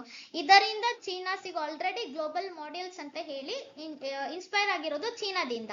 ಚೀನಾದ ಒಳಗಡೆ ಟೆಕ್ಸ್ಟೈಲ್ ಹಬ್ ಅಂತಾನೆ ನೋಡ್ತಾ ಬರ್ತೇವೆ. ಅವರು ಇಂಟಗ್ರೇಟೆಡ್ ಸಿಸ್ಟಮ್ ಅನ್ನು ಇನಿಷಿಯೇಟ್ ಮಾಡ್ಕೊಂಡು ತಗೊಂಡ್ಬಂದಿದ್ದಾರೆ. ನೋಡಿ, ಸಣ್ಣ ಪುಟ್ಟ ಆಟಿಕೆಗಳಂತ ಹೇಳಿ ತಗೊಂಡಾಗ ಮೇಡ್ ಇನ್ ಚೀನಾ ಈಗೆಲ್ಲ ಇರ್ತದ. ನಾವು ಸ್ವದೇಶಿ ಆಂದೋಲನ ಭಾಗವಾಗಿ ನಮ್ಮದೇ ಆದಂತ ಗೂಡ್ಸ್ ಪ್ರಾಡಕ್ಟ್ಸ್ ಗಳಿಗೆ ಹೆಚ್ಚಿನ ವ್ಯಾಲ್ಯೂ ಬರಬೇಕು ಅಂತ ಹೇಳಿದ್ರೆ ಅದನ್ನ ನಾವು ಮ್ಯಾನುಫ್ಯಾಕ್ಚರ್ ಹಂತಕ್ಕೆ ಹೋಗಬೇಕು. ಹೀಗಾಗಿ ಚೀನಾದ ಗ್ಲೋಬಲ್ ಮಾಡೆಲ್ ಅನ್ನ ನೋಡ್ಕೊಂಡು ನಾವುಗಳು ಕೂಡ ಇನ್ಸ್ಪೈರ್ ಆಗಿ PM ಮಿತ್ರ ಸ್ಕೀಮ್ ಅಂಡರ್ ಒಳಗಡೆ ಈಗ ಕಾರ್ಯನಿರ್ವಹಣೆಗೆ ಚಾಲ್ತಿಗೆ ತರ್ತಾ ಇದೀವಿ ಅಂತ ನೋಡೋದು. ಈ ಒಂದು ಸ್ಕೀಮ್ ಇಂದಾಗಿ ನಿಯರ್ಲಿ 20 lakhs ಜಾಬ್ಸ್ ಏನಾಗುತ್ತೆ ಪ್ರೊಡ್ಯೂಸ್ ಆಗುವಂತ ನೇಚರ್ ನೋಡ್ತೀವಿ. ಅಂಡ್ ಲಾರ್ಜ್ ಸ್ಕೇಲ್ ಇನ್ವೆಸ್ಟ್ಮೆಂಟ್ ಕೂಡ ಇಲ್ಲಿ ನಡೆಯುತ್ತೆ. ನಮ್ಮ ರಾ ಮಟೀರಿಯಲ್ಸ್ ಗಳು ವಸ್ತುಗಳು ಏನಾಗುತ್ತೆ ಸಿದ್ಧ ವಸ್ತುಗಳಾಗಿ ನಾವು ತಯಾರು ಮಾಡಿ ಬೇರೆ ರಾಷ್ಟ್ರಗಳಿಗೆ ಕೂಡ ನಾವು ರಫ್ತು ಮಾಡಬಹುದು. ಈ ಹಂತದಲ್ಲಿ ತಗೊಂಡಾಗ ಅದು ಲಾಜಿಸ್ಟಿಕ್ ಕಾಸ್ಟ್ ಅನ್ನೋದು ಕೂಡ ರೆಡ್ಯೂಸ್ ಆಗುವಂತ ನೇಚರ್ ನೋಡ್ತೇವೆ. ಮತ್ತೆ ನಮ್ಮ MSME ಗಳನ್ನ ನಾವು ಸ್ಟ್ರೆಂಥನ್ ಮಾಡಬಹುದು ಟೆಕ್ಸ್ಟೈಲ್ ಸೆಕ್ಟರ್ ಅಡಿ ಒಳಗಡೆ. ಇಲ್ಲಿ ಮಿನಿಮಮ್ ಸ್ಮಾಲ್ ಮೀಡಿಯಂ ಎಂಟರ್ಪ್ರೈಸಸ್ ನೋಡ್ತಾ ಬರ್ತೀವಿ. MSME ಇವುಗಳನ್ನು ಕೂಡ ನಾವು ಸ್ಟ್ರೆಂಥನ್ ಮಾಡುವಂತ ನೇಚರ್ ಅನ್ನ ನೋಡ್ತೇವೆ. ಹೀಗಾಗಿ ದ ಹ್ಯೂಜ್ ಮೆಗಾ ಪ್ರಾಜೆಕ್ಟ್ ಅನ್ನು ಇನಿಷಿಯೇಟ್ ಮಾಡಿದ್ದಾರೆ. ಇದೇ PM ಮಿತ್ರ ಸ್ಕೀಮ್ ಆಗಿರುತ್ತೆ. Next news, UNESCO world heritage sites in danger. Nearly UNESCO report ಮಾಡಿರೋ ಪ್ರಕಾರ ಯುನೆಸ್ಕೋ ಸೈಟ್ಸ್ ಗಳು highly dangerous serious danger concern ಅನ್ನ ಒಳಪಟ್ಟಿರೋದನ್ನ ನೋಡ್ತೇವೆ. Report says nearly 90% of the UNESCO sites are facing environmental stress due to human and the natural pressure. ಇಲ್ಲಿ ಮನುಷ್ಯನಿಂದ ಇರಬಹುದು ಮತ್ತೆ ನೈಸರ್ಗಿಕವಾಗಿ ಏನಾಗ್ತಾ ಇದೆ, ಈ ಒಂದು ಯುನೆಸ್ಕೋ ಸೈಟ್ಸ್ ಗಳಿಗೆ ಕುತ್ತು ಬರ್ತಾ ಇದೆ. They are in the dangerous portion ಅಂತ ನೋಡ್ತೇವೆ. ದೀಸ್ ಸೈಟ್ಸ್ ಇನ್ಕ್ಲೂಡ್ಸ್ ಅಲ್ಲಿ ವರ್ಲ್ಡ್ ಹೆರಿಟೇಜ್ ಸೈಟ್ಸ್ ಗಳು ಇರಬಹುದು, ಬಯೋಸ್ಪಿಯರ್ ರಿಸರ್ವ್ಸ್ ಗಳಾದ್ರೂ ಇರಬಹುದು, ಅಥವಾ ಗ್ಲೋಬಲ್ ಜಿಯೋ ಪಾರ್ಕ್ಸ್ ಗಳಾದ್ರೂ ಇರಬಹುದು. ಯುನೆಸ್ಕೋ ಅಂಡರ್ ಅಲ್ಲಿ ಬರುವಂತಹ ವರ್ಲ್ಡ್ ಹೆರಿಟೇಜ್ ಸೈಟ್ಸ್ ಗಳಾಯ್ತು, ಬಯೋಸ್ಪಿಯರ್ ರಿಸರ್ವ್ಸ್ ಗಳಾಯ್ತು, ಮತ್ತೆ ಗ್ಲೋಬಲ್ ಜಿಯೋ ಪಾರ್ಕ್ಸ್ ಗಳಾಯ್ತು. ಇವುಗಳೇನಾಗಿದೆ ಈಗ ಡೇಂಜರ್ ಸಿಚುವೇಶನ್ ಗೆ ಬರ್ತಾ ಇದೆ ಅಂತ ನೋಡ್ತೇವೆ. ನಿಯರ್ಲಿ ಬೈ ದ 2050 ಅಂತ ತಗೊಂಡಾಗ 1/4 of the UNESCO sites world level ಅಲ್ಲಿ ಏನ್ ನೋಡ್ತಾ ಇದೀವಲ್ಲ, ಇವುಗಳು 1/4 of the world UNESCO sites ಗಳು ಟಿಪ್ಪಿಂಗ್ ಪಾಯಿಂಟ್ ಅಲ್ಲಿ ಬರ್ತಾ ಇದ್ದ. ಇದು ಏನಾದ್ರೂ ಅಷ್ಟು ಲೆವೆಲ್ಗೆ ರೀಚ್ ಆಯ್ತು ಅಂತ ಹೇಳಿದ್ರೆ ಪುನಃ ನಾವು ಅದನ್ನ ರಿಕವರಿ ಮಾಡೋದು ಹೈಲಿ ಇಂಪಾಸಿಬಲ್ ಅಂತ ನೋಡ್ತಾ ಇರೋದು. ಯಾಕೆ? ಎನ್ವಿರಾನ್ಮೆಂಟಲ್ ಸ್ಟ್ರೆಸ್ ಇಂದಾಗಿ ಏನಾಗ್ತಾ ಇದೆ, ಈಗ ಯುನೆಸ್ಕೋ ಸೈಟ್ಸ್ ಗಳು ನಿಯರ್ಲಿ ಅದು ಬಹಳ ಸ್ಟ್ರೆಸ್ ಗೆ ಒಳಪಡ್ತಾ ಇದೆ ಅಂತ ನೋಡ್ತೇವೆ. 2050 ಟೈಮ್ ಪೀರಿಯಡ್ ಬರೋ ಅಷ್ಟೊತ್ತಿಗೆ 1/4 ಆಫ್ ದಿ ಯುನೆಸ್ಕೋ ಸೈಟ್ಸ್ ಏನಿದಾವಲ್ಲ ಅದು ಹೈಲಿ ಡೇಂಜರಸ್ ಪೋರ್ಷನ್ ಗೆ ಹೋಗುತ್ತೆ. ಪುನಃ ನಾವು ಅದನ್ನ ಗೆಟ್ ರಿಡನ್ ಮಾಡುವಂತದ್ದು ಏನಿದೆ ಅಲ್ಲ ಹೈಲಿ ಇಂಪಾಸಿಬಲ್ ಅಂತ ಹೇಳಿ ರಿಪೋರ್ಟ್ ನೀಡ್ತಾ ಇದ್ದ. ಅದ್ರ ಒಳಗಡೆ ಮೇಜರ್ ಥ್ರೆಟ್ಸ್ ಐಡೆಂಟಿಫೈ ಆಗಿರುವಂತದ್ದು ಒಂದು ಕ್ಲೈಮೇಟ್ ಚೇಂಜ್. ಇದೇ ಅನ್ನೋದು ಬಿಗ್ಗೆಸ್ಟ್ ಥ್ರೆಟ್ ಅಂತ ಹೇಳಿ ನೋಡ್ತೇವೆ. ಸಮಸ್ಯೆ ಏನು ಅಂತ ಹೇಳಿದ್ರೆ ಜಾಗತಿಕವಾಗಿ ಬದಲಾವಣೆ ಹೊಂದಿರುವಂತದ್ದು, ಎಸ್ಪೆಷಲಿ ಕ್ಲೈಮೇಟ್ ಚೇಂಜ್ ಅಂತ ನೋಡ್ತೇವೆ. Because of the rising temperature, ಜಾಗತಿಕ ತಾಪಮಾನ ಜಾಸ್ತಿ ಆಗ್ತಾ ಇದೆ, ಹಿಂಗೆ ಟೆಂಪರೇಚರ್ ರೈಸ್ ಆಗ್ತಾ ಇದೆ ಅಂತ ತಗೊಂಡ್ರೆ ಗ್ಲೇಷಿಯರ್ ಹಿಮ ನದಿ ಅಂತ ಏನ್ ನೋಡ್ತೇವಲ್ಲ ಇದೆಲ್ಲ ಮೆಲ್ಟ್ ಆಗ್ತಾ ಇದೆ. ಹೀಗೆ ಹಿಮ ನದಿ ಎಲ್ಲ ಮೆಲ್ಟ್ ಆಗ್ತಾ ಇದೆ ಅಂತ ಹೇಳಿದ್ರೆ ಸಿ ಲೆವೆಲ್ ಅಬ್ಸರ್ವ್ ಮಾಡಿ, ಸಿ ಲೆವೆಲ್ ಕೂಡ ರೈಸ್ ಆಗ್ತಾ ಹೋಗ್ತದೆ, ಹೌದಾ? ಅಲ್ಲಿ ಇರುವಂತ ಜೀವ ಪ್ರಭೇದಗಳಾಯ್ತು ಇದೆಲ್ಲ ಏನಾಗ್ತದೆ. ಮತ್ತೆ ಸರ್ಟೆನ್ ಅಕಾಲಿಕ ಮಳೆ ಆಗುವಂತ ನೇಚರ್ ನೋಡ್ತಾ ಬರ್ತೀವಿ. Like extreme events like environmental extreme events like flood ಆಗೋದು, ಅಂದ್ರೆ ಯಥೇಚ್ಛವಾಗಿ ಮಳೆಯಾಗಿ ಪ್ರವಾಹ ಭೀತಿಗೆ ಒಳಪಡುವಂತ ನೇಚರ್ ಆಯ್ತು, ಅಥವಾ ಬರಗಾಲ ಪೀಡಿತ ಪ್ರದೇಶಗಳಾಗಿ ಅದು ಬಿಲ್ಟ್ ಆಗಬಹುದು, ಕೋರಲ್ ಬ್ರೀಚ್ ಆಗಬಹುದು. ಈ ಎಲ್ಲಾ conditions environmental especially climate change ಅಡಿ ಒಳಗಡೆ ಬರುವಂತ ಇಶ್ಯೂಸ್ ಗಳಾಗಿರುತ್ತೆ. ಇನ್ನು ಹ್ಯೂಮನ್ ಆಕ್ಟಿವಿಟೀಸ್ ನೋಡ್ತಾ ಬರ್ತೀವಿ. ಡಿಫಾರೆಸ್ಟೇಷನ್ ಹಂತಕ್ಕೆ ತಗೊಂಡು ಹೋಗ್ತಾರೆ. ನಗರೀಕರಣ ವ್ಯವಸ್ಥೆ ನೋಡ್ತೀವಿ, ಅರ್ಬನೈಸೇಷನ್, ಸರ್ಟೆನ್ ಪೊಲ್ಯೂಷನ್ ಅನ್ನ ಜಾಸ್ತಿ ಮಾಡ್ತಾ ಇರೋದ್ರಿಂದ, ಮೈನಿಂಗ್ ಆಗೋದು, ಅಗ್ರಿಕಲ್ಚರಲ್ ಎಕ್ಸ್ಪಾನ್ಷನ್ ಮಾಡೋದ್ರಿಂದ ಇವೆಲ್ಲ ಹ್ಯೂಮನ್ ಆಕ್ಟಿವಿಟೀಸ್ ಆಗ್ತದೆ. ಇದರಿಂದಾಗಿ ಯುನೆಸ್ಕೋ ವರ್ಲ್ಡ್ ಹೆರಿಟೇಜ್ ಸೈಟ್ಸ್ ಗಳಿಗೆ ಗುತ್ತು ಬರ್ತಾ ಇದೆ ಅಂತ ನೋಡೋದು. ಅಥವಾ ಬಯೋಸ್ಫಿಯರ್ ರಿಸರ್ವ್ಸ್ ಗಳನ್ನ ಡಿಕ್ಲೇರ್ ಮಾಡುತ್ತೆ, ಅದು ಕೂಡ ತೊಂದರೆಗೆ ಈಡಾಗುವಂತ ನೇಚರ್ ಅನ್ನ ನೋಡ್ತಾ ಬರ್ತೀವಿ. ಇಲ್ಲಿ ಆಕ್ಟಿವಿಟೀಸ್ ಇಂದ ಬಯೋಡೈವರ್ಸಿಟಿ ಅನ್ನೋದು ಲಾಸ್ ಆಗುತ್ತೆ. ಎಸ್ಪೆಷಲಿ ಇನ್ವೇಸಿವ್ ಸ್ಪೀಶೀಸ್ ಅಂತ ಏನ್ ನೋಡ್ತೇವಲ್ಲ ಅವುಗಳೆಲ್ಲ ಅವುಗಳು ಬರೋದ್ರಿಂದ ಮೆನಿ ಸೈಟ್ಸ್ ಗಳೆಲ್ಲ ಲಾಸ್ ಔಟ್ ಆಗ್ತಾ ಇದೆ. ಹ್ಯಾಬಿಟೇಟ್ ಎಲ್ಲ ಡಿಸ್ಟ್ರಕ್ಷನ್ ಆಗುವಂತ ನೇಚರ್ ಅನ್ನ ನೋಡ್ತೀವಿ. ಹ್ಯೂಜ್ ಬಯೋಡೈವರ್ಸಿಟಿ ಲಾಸ್ ಅಲ್ಲಿ ಆಗ್ತಾ ಇದೆ. Along with conflicts and disaster. ಇಲ್ಲಿ ಕಾನ್ಫ್ಲಿಕ್ಟ್ ಅಂದ್ರೆ ಎರಡರ ಮಧ್ಯೆ ಇರುವಂತ ವಾಗ್ವಾದ, ಒಂದು ಪರಿಸರ ಇರುತ್ತೆ, ಇನ್ನೊಂದು ಕಡೆ ಮಾನವ ಇರುತ್ತೆ, ಅವರಿಬ್ರು ಮಧ್ಯೆ ಕಾನ್ಫ್ಲಿಕ್ಟ್ ಇರ್ತದ. ಡಿಸಾಸ್ಟರ್ ಅಂತ ನೋಡ್ತಾ ಬರ್ತೀವಿ, ಲೈಕ್ ನ್ಯಾಚುರಲ್ ಡಿಸಾಸ್ಟರ್, ಸುನಾಮಿ ಆಗಬಹುದು ಅಥವಾ ಅರ್ಥಕ್ವೇಕ್ ಆಗಬಹುದು, ಕಾಡ್ಗಿಚ್ಚ ಆಗ್ತಾ ಇರ್ತದೆ, ಫಾರೆಸ್ಟ್ ಫೈರ್, ಇವುಗಳೆಲ್ಲ ನ್ಯಾಚುರಲ್ ಡಿಸಾಸ್ಟರ್ ಆಗುತ್ತೆ. ಇದರಿಂದಾಗಿ ಈ ಒಂದು ಯುನೆಸ್ಕೋ ಸೈಟ್ಸ್ ಗಳು ಡೇಂಜರ್ ಲೊಕೇಶನ್ ಗೆ ಹೋಗ್ತಾ ಇದೆ. 2050 ಟೈಮ್ ಪೀರಿಯಡ್ ಅನ್ನೋಷ್ಟೊತ್ತಿಗೆ 1/4 of the UNESCO sites are highly dangerous portion. ಅದೇನಾದ್ರೂ ಟಾಪ್ ಟಿಪ್ ಲೆವೆಲ್ ಗೆ ಹೋಯ್ತು ಅಂತ ಹೇಳಿದ್ರೆ ಪುನಃ ಅದನ್ನ ನಾವು ಸರಿಪಡಿಸುವಂತ ರೀತಿ ಅಂತ ಹೇಳಿದ್ರೆ ಹೈಲಿ ಇಂಪಾಸಿಬಲ್ ಅಂತ ನೋಡೋದು. ಹೀಗಾಗಿ ಯುನೆಸ್ಕೋ ಸೈಟ್ಸ್ ಆರ್ ಇನ್ ಡೇಂಜರಸ್ ಪೋರ್ಷನ್. ಇನ್ನ ಯುನೆಸ್ಕೋದ ಬಗ್ಗೆ ನೋಡೋದಾಯ್ತಂದ್ರೆ ಬೇಸಿಕ್ ಇನ್ಫಾರ್ಮೇಶನ್ ನೋಡಿ ಒಂದ್ಸತಿ ರಿವೈಸ್ ಮಾಡುವ. 1945 ಒಳಗಡೆ ಫಾರ್ಮ್ ಆಗಿರುವಂತದ್ದು. ಪ್ಯಾರಿಸ್ ಒಳಗಡೆ, ಫ್ರಾನ್ಸ್ ನ ಪ್ಯಾರಿಸ್ ಅಲ್ಲಿ ಇದರ ಕೇಂದ್ರ ಕಚೇರಿ ಇದೆ. It is a part of United Nation organisation. ನಮ್ದು ಜಾಗತಿಕ ಸಂಸ್ಥೆ ಅಂತ ನೋಡ್ತೀವಿ UN, ಯುನೈಟೆಡ್ ನೇಷನ್ ಆರ್ಗನೈಸೇಷನ್ ಇದೆ. ಇದರ ಒಂದು ಸ್ಪೆಷಲೈಸ್ಡ್ ಏಜೆನ್ಸಿ ಅಂದ್ರೆ ವಿಶೇಷ ಸೇವಾ ಸಂಸ್ಥೆಯಾಗಿ ಕಾರ್ಯನಿರ್ವಹಣೆ ಮಾಡ್ತಾ ಇರುವಂತ ಒಂದು ಗುಂಪು ಯುನೆಸ್ಕೋ ಅಂತ ಹೇಳಿ ನೋಡ್ತಾ ಬರ್ತೀವಿ. ಈ ಯುನೆಸ್ಕೋ ಏನ್ ಮಾಡ್ತಾ ಇದೆ, ವರ್ಲ್ಡ್ ಹೆರಿಟೇಜ್ ಸೈಟ್ಸ್ ಗಳನ್ನ ಇಂಡಿಕೇಟ್ ಮಾಡ್ತಾ ಇರುವಂತದ್ದು, ಟ್ಯಾಂಜಿಬಲ್ ಇಂಟ್ಯಾಂಜಿಬಲ್ ಕಲ್ಚರಲ್ ಹೆರಿಟೇಜ್ ಗಳನ್ನ ಐಡೆಂಟಿಫೈ ಮಾಡ್ತಾ ಇದೆ. Along with man and biosphere programme ಅನ್ನು ಕೂಡ ಬಯೋಸ್ಫಿಯರ್ ಅಡಿ ಒಳಗಡೆ ಇನಿಶಿಯೇಟ್ ಮಾಡಿರುವಂತದ್ದು UNESCO. It promotes the peace through education, science and the cultural basin. This is what ಯುನೆಸ್ಕೋದ ಹೆಡ್ ಕ್ವಾರ್ಟರ್ ಎಲ್ಲಿದೆ. ಇದು ಒಂದು ವಿಶ್ವಸಂಸ್ಥೆಯ ವಿಶೇಷ ಸೇವಾ ಸಂಸ್ಥೆ, ಒಂದು ಸ್ಪೆಷಲೈಸ್ಡ್ ಏಜೆನ್ಸಿಯಾಗಿ ಕಾರ್ಯನಿರ್ವಹಣೆ ಮಾಡ್ತಾ ಇರುವಂತ ಒಂದು ಅಂಗ ಅಂತ ಹೇಳಿ ನೋಡ್ತೇವೆ. ಯಾವುದು? UNESCO. Now consider Arunachal Pradesh hydro electricity project. Arunachal ಪ್ರದೇಶದಲ್ಲಿ 2 ಪ್ರಾಜೆಕ್ಟ್ ಅನ್ನು ಇನಿಶಿಯೇಟ್ ಮಾಡ್ತಾ ಇದ್ದಾರೆ. ಒಂದು ಕಲಾಯ್ ಟು ಹೈಡ್ರೋ ಎಲೆಕ್ಟ್ರಿಸಿಟಿ ಪ್ರಾಜೆಕ್ಟ್, ಇನ್ನೊಂದು Kamala hydro electricity project. 2 Arunachal ಪ್ರದೇಶದ ಒಳಗಡೆ ಇರುವಂತದ್ದು. ಬ್ರಹ್ಮಪುತ್ರ ನದಿ ಉಪನದಿ ಆಗಿರುವಂತ ಲೋಹಿತ್ ರಿವರ್ ಇದೆ. ಈ ಲೋಹಿತ್ ನದಿಗೆ ಸಂಬಂಧಪಟ್ಟಿರೋ ಹಾಗೆ Kalai second hydro electricity project coverage ಅನ್ನ ನೋಡ್ತೀವಿ. ಇದರಿಂದ 1200 ಮೆಗಾವ್ಯಾಟ್ ಅಷ್ಟು ಎಲೆಕ್ಟ್ರಿಸಿಟಿ ಗೇನ್ ಮಾಡುವಂತ ಹಂತ ಇದೆ. Along with Kamala hydro electricity project, this is related to the river name called Kamala. ಇದು ಟ್ರಿಬ್ಯೂಟರಿ ಆಫ್ ಸುಬನ್ಸಿರಿ ಆಗಿರುತ್ತೆ. ಸುಬನ್ಸಿರಿ ಆಯ್ತು, ಧನ್ಸಿರಿ ಆಯ್ತು, ಲೋಹಿತ್ ರಿವರ್ ಅಂತ ನೋಡ್ತಾ ಇದೀವಿ, ಮಾನಸ್ ರಿವರ್, ಸಂಕೋಶ್ ರಿವರ್ ಅಂತ ನೋಡ್ತೀವಿ. All these are tributary of Brahmaputra. ನಾವು ನಾರ್ತ್ ಈಸ್ಟ್ ಲೊಕೇಶನ್ ಅಂತ ಹೇಳಿ ತಗೊಂಡ್ ಬಂದ್ರೆ ಮೇಜರ್ ರಿವರ್ ಫ್ಲೋ ಆಗ್ತಾ ಇರುವಂತದ್ದು ಬ್ರಹ್ಮಪುತ್ರ ನದಿ ಆಗಿರುತ್ತೆ. ಈ ಬ್ರಹ್ಮಪುತ್ರ ನದಿ ಉಪನದಿಗಳು ಯಾವ್ಯಾವ್ದು ಬರ್ತದೆ ಅಂದ್ರೆ, ಒಂದು ಸಂಕೋಶ್ ರಿವರ್ ಅಂತ ಹೇಳಿ ನೋಡಿದ್ವಲ್ಲ ಆಗ್ಲೇ, ಅದೇ ತರ ಸುಬನ್ಸಿರಿ ಅಂತ ಹೇಳಿ ನೋಡ್ತೀವಿ, ಧನ್ಸಿರಿ ಅಂತ ಹೇಳಿ ನೋಡ್ತಾ ಬರ್ತೀವಿ, ಅದ್ರ ಜೊತೆ ಮಾನಸ್ ರಿವರ್ ಅಂತ ಹೇಳಿ ನೋಡ್ತಾ ಬರೋದು. ಇವೆಲ್ಲ ಏನಾಗ್ತದ ಬ್ರಹ್ಮಪುತ್ರ ನದಿ ಉಪನದಿಗಳಾಗಿರುವಂತದ್ದು. ಅದರಲ್ಲಿ ಒಂದು ಬ್ರಹ್ಮಪುತ್ರ ನದಿ ಉಪನದಿ ಯಾವುದು ಅಂತ ಹೇಳಿದ್ರೆ ಸುಬನ್ಸಿರಿ. ಈ ಸುಬನ್ಸಿರಿಯ ನದಿಗೆ ಅಡ್ಡಲಾಗಿ ಹೈಡ್ರೋ ಎಲೆಕ್ಟ್ರಿಸಿಟಿ ಪ್ರಾಜೆಕ್ಟ್ ಇನಿಶಿಯೇಟ್ ಮಾಡ್ತಾ ಇದ್ದಾರೆ. ಅದೇ ಸುಬನ್ಸಿರಿ ನದಿಯ ಒಂದು ಉಪನದಿ ಯಾವುದು ಅಂತ ಹೇಳಿದ್ರೆ ಕಮಲಾ. ಈ ಕಮಲಾ ರಿವರ್ ಬೇಸಿನ್ಗೆ ಹೈಡ್ರೋ ಎಲೆಕ್ಟ್ರಿಸಿಟಿ ಪ್ರಾಜೆಕ್ಟ್ ಅನ್ನು ಇನಿಶಿಯೇಟ್ ಮಾಡಿರುವಂತದ್ದು ಅದು ಕಮಲಾ ಹೈಡ್ರೋ ಎಲೆಕ್ಟ್ರಿಸಿಟಿ ಪ್ರಾಜೆಕ್ಟ್ ಆಗಿರ್ತದ. ಈ ಕಮಲಾ ರಿವರ್ ಫ್ಲೋ ಅಪ್ ಆಗೋದು ಜಾಯಿನ್ ಆಗೋದು ಸುಬನ್ಸಿರಿಗೆ. Subansiri is a tributary of main river called Brahmaputra ಅಂತ ಹೇಳಿ ನೋಡ್ತೇವೆ. ಈ ಒಂದು ಕಮಲಾ ಹೈಡ್ರೋ ಎಲೆಕ್ಟ್ರಿಸಿಟಿ ಪ್ರಾಜೆಕ್ಟ್ ಇಂದ 1720 ಮೆಗಾವ್ಯಾಟ್ ಅಷ್ಟು ಎಲೆಕ್ಟ್ರಿಸಿಟಿಯನ್ನ ಗೇನ್ ಮಾಡ್ತಾ ಇದ್ದಾರೆ. ಈಗ ಈ ಎರಡೂ ಪ್ರಾಜೆಕ್ಟ್ಗೂ ಕೂಡ ಕ್ಯಾಬಿನೆಟ್ ಫಿನಾನ್ಷಿಯಲ್ ಸಪೋರ್ಟ್ ಅನ್ನ ನೀಡ್ತಾ ಇರುವಂತದ್ದು. ಈ ಪ್ರಾಜೆಕ್ಟ್ ಅಪ್ರೂವಲ್ ಆಗಿದ ರಿನ್ಯೂವಬಲ್ ಎನರ್ಜಿ ಆಯ್ತು ಮತ್ತೆ ಹೈಡ್ರೋ ಎಲೆಕ್ಟ್ರಿಸಿಟಿ ಎಕ್ಸ್ಪಾನ್ಷನ್ ಮಾಡ್ತಾ ಇರುವಂತದ್ದು ನಾರ್ತ್ ಈಸ್ಟ್ ಪೋರ್ಷನ್ ಅಲ್ಲಿ ನೋಡ್ತಾ ಬರ್ತೇವೆ. ಸೊ ದಟ್ ಈ ನಾರ್ತ್ ಈಸ್ಟ್ ಲೊಕೇಶನ್ ಅಲ್ಲಿ ಸರ್ಟನ್ ಡೆವಲಪ್ಮೆಂಟಲ್ ಆಕ್ಟಿವಿಟೀಸ್ ಅಂತ ಹೇಳಿ ನಾವು ನೋಡ್ತಾ ಬರೋದಾಯ್ತಂದ್ರೆ ಒಂದು ಕಲ್ಲಾಯ್ ಸೆಕೆಂಡ್ ಪ್ರಾಜೆಕ್ಟ್ ಆಗಿರ್ತದೆ, ಇನ್ನೊಂದು ಕಮಲಾ ಹೈಡ್ರೋ ಎಲೆಕ್ಟ್ರಿಸಿಟಿ ಪ್ರಾಜೆಕ್ಟ್. ಅಲ್ಲಿ ಬರುವಂತ ಯಾವ ನದಿಗೆ ಯಾವ ಪ್ರಾಜೆಕ್ಟ್ ಅನ್ನು ಇನಿಶಿಯೇಟ್ ಮಾಡಿದ್ದಾರೆ ಮತ್ತೆ main river name called Brahmaputra, ಆ ಬ್ರಹ್ಮಪುತ್ರ ನದಿಗೆ ಬಂದು ಸೇರುವಂತ ಉಪನದಿಗಳು ಯಾವುದು ಅಂತ ಹೇಳಿ ಅದ್ರ ಬಗ್ಗೆ ಸ್ವಲ್ಪ ಅವೇರ್ನೆಸ್ ಇರಬೇಕು. ಇನ್ನು ನೆಕ್ಸ್ಟ್ ಭಾರತಂಗ ಮಡ್ ವಲ್ಕನೋ ಎರಪ್ಟ್ ಆಗಿರುವಂತದ್ದು ಆಫ್ಟರ್ ನಿಯರ್ಲಿ 20 years. ಈಗ ಇದು ಮಡ್ ವಲ್ಕನೋ, ಅದು ಮಣ್ಣಿನ ಜ್ವಾಲಾಮುಖಿ ಅಂತಾನೆ ಹೇಳಿ ಕರಿತಾ ಬರ್ತೀವಿ. ಭಾರತಂಗ ಮಡ್ ವಲ್ಕನೋ ಇದು ಎಲ್ಲಿದೆ ಅಂತ ಹೇಳಿದ್ರೆ ಅಂಡಮಾನ್ ನಿಕೋಬಾರ್ ಪೋರ್ಷನ್ ಅಲ್ಲಿ ನೋಡ್ತೇವೆ. ಅಂಡಮಾನ್ ನಿಕೋಬಾರ್ ಅಲ್ಲಿ capital city called port Blair, ಅಲ್ಲಿಂದ 150 ಕಿಲೋಮೀಟರ್ ದೂರದ ಒಳಗಡೆ ಇರುವಂತದ್ದೇ ಭಾರತಂಗ ಮಡ್ ವಲ್ಕನೋ ಅಂತ ನೋಡೋದು. ಭಾರತಂಗ ಐಸ್ಲ್ಯಾಂಡ್ಸ್ ಎಲ್ಲಿದ ಅಂದ್ರೆ ಅಥವಾ ಮಡ್ ವಲ್ಕನೋ ಎಲ್ಲಿ ಎರಪ್ಟ್ ಆಗ್ತಾ ಇದೆ ಅಂದ್ರೆ ಅಂಡಮಾನ್ ಲೊಕೇಶನ್ ಅಲ್ಲಿ ನೋಡ್ತಾ ಬರ್ತೀವಿ. ಇಲ್ಲಿ mud volcano is differ from the normal volcano. ಜ್ವಾಲಾಮುಖಿ ಅಂತ ಏನ್ ನೋಡ್ತೇವಲ್ಲ ಅದು ಅಲ್ಲಿ ಲಾವಾ ಇಲ್ಲ ಪ್ರೊಡ್ಯೂಸ್ ಆಗ್ತಾ ಬರ್ತದೆ. ಇಲ್ಲಿ ಲಾವಾ ಏನು ಇಲ್ಲ, ಫೈರಿಂಗ್ ಏನು ಇಲ್ಲ, ಜಸ್ಟ್ ಏನಾಗ್ತದ ಇಲ್ಲಿ ಮಡ್ ಬರುವಂತದ್ದು, ಮಡ್ ಎರಪ್ಟ್ ಆಗ್ತಾ ಇದ್ದ ವಾಟರ್ ಎರಪ್ಟ್ ಆಗ್ತಾ ಬರುತ್ತೆ. ಸರ್ಟೆನ್ ಗ್ಯಾಸಸ್ ಲೈಕ್ ಮೀಥೇನ್ ಇರಬಹುದು, ಹೈಡ್ರೋಜನ್ ಸಲ್ಫೈಡ್ ಇರಬಹುದು.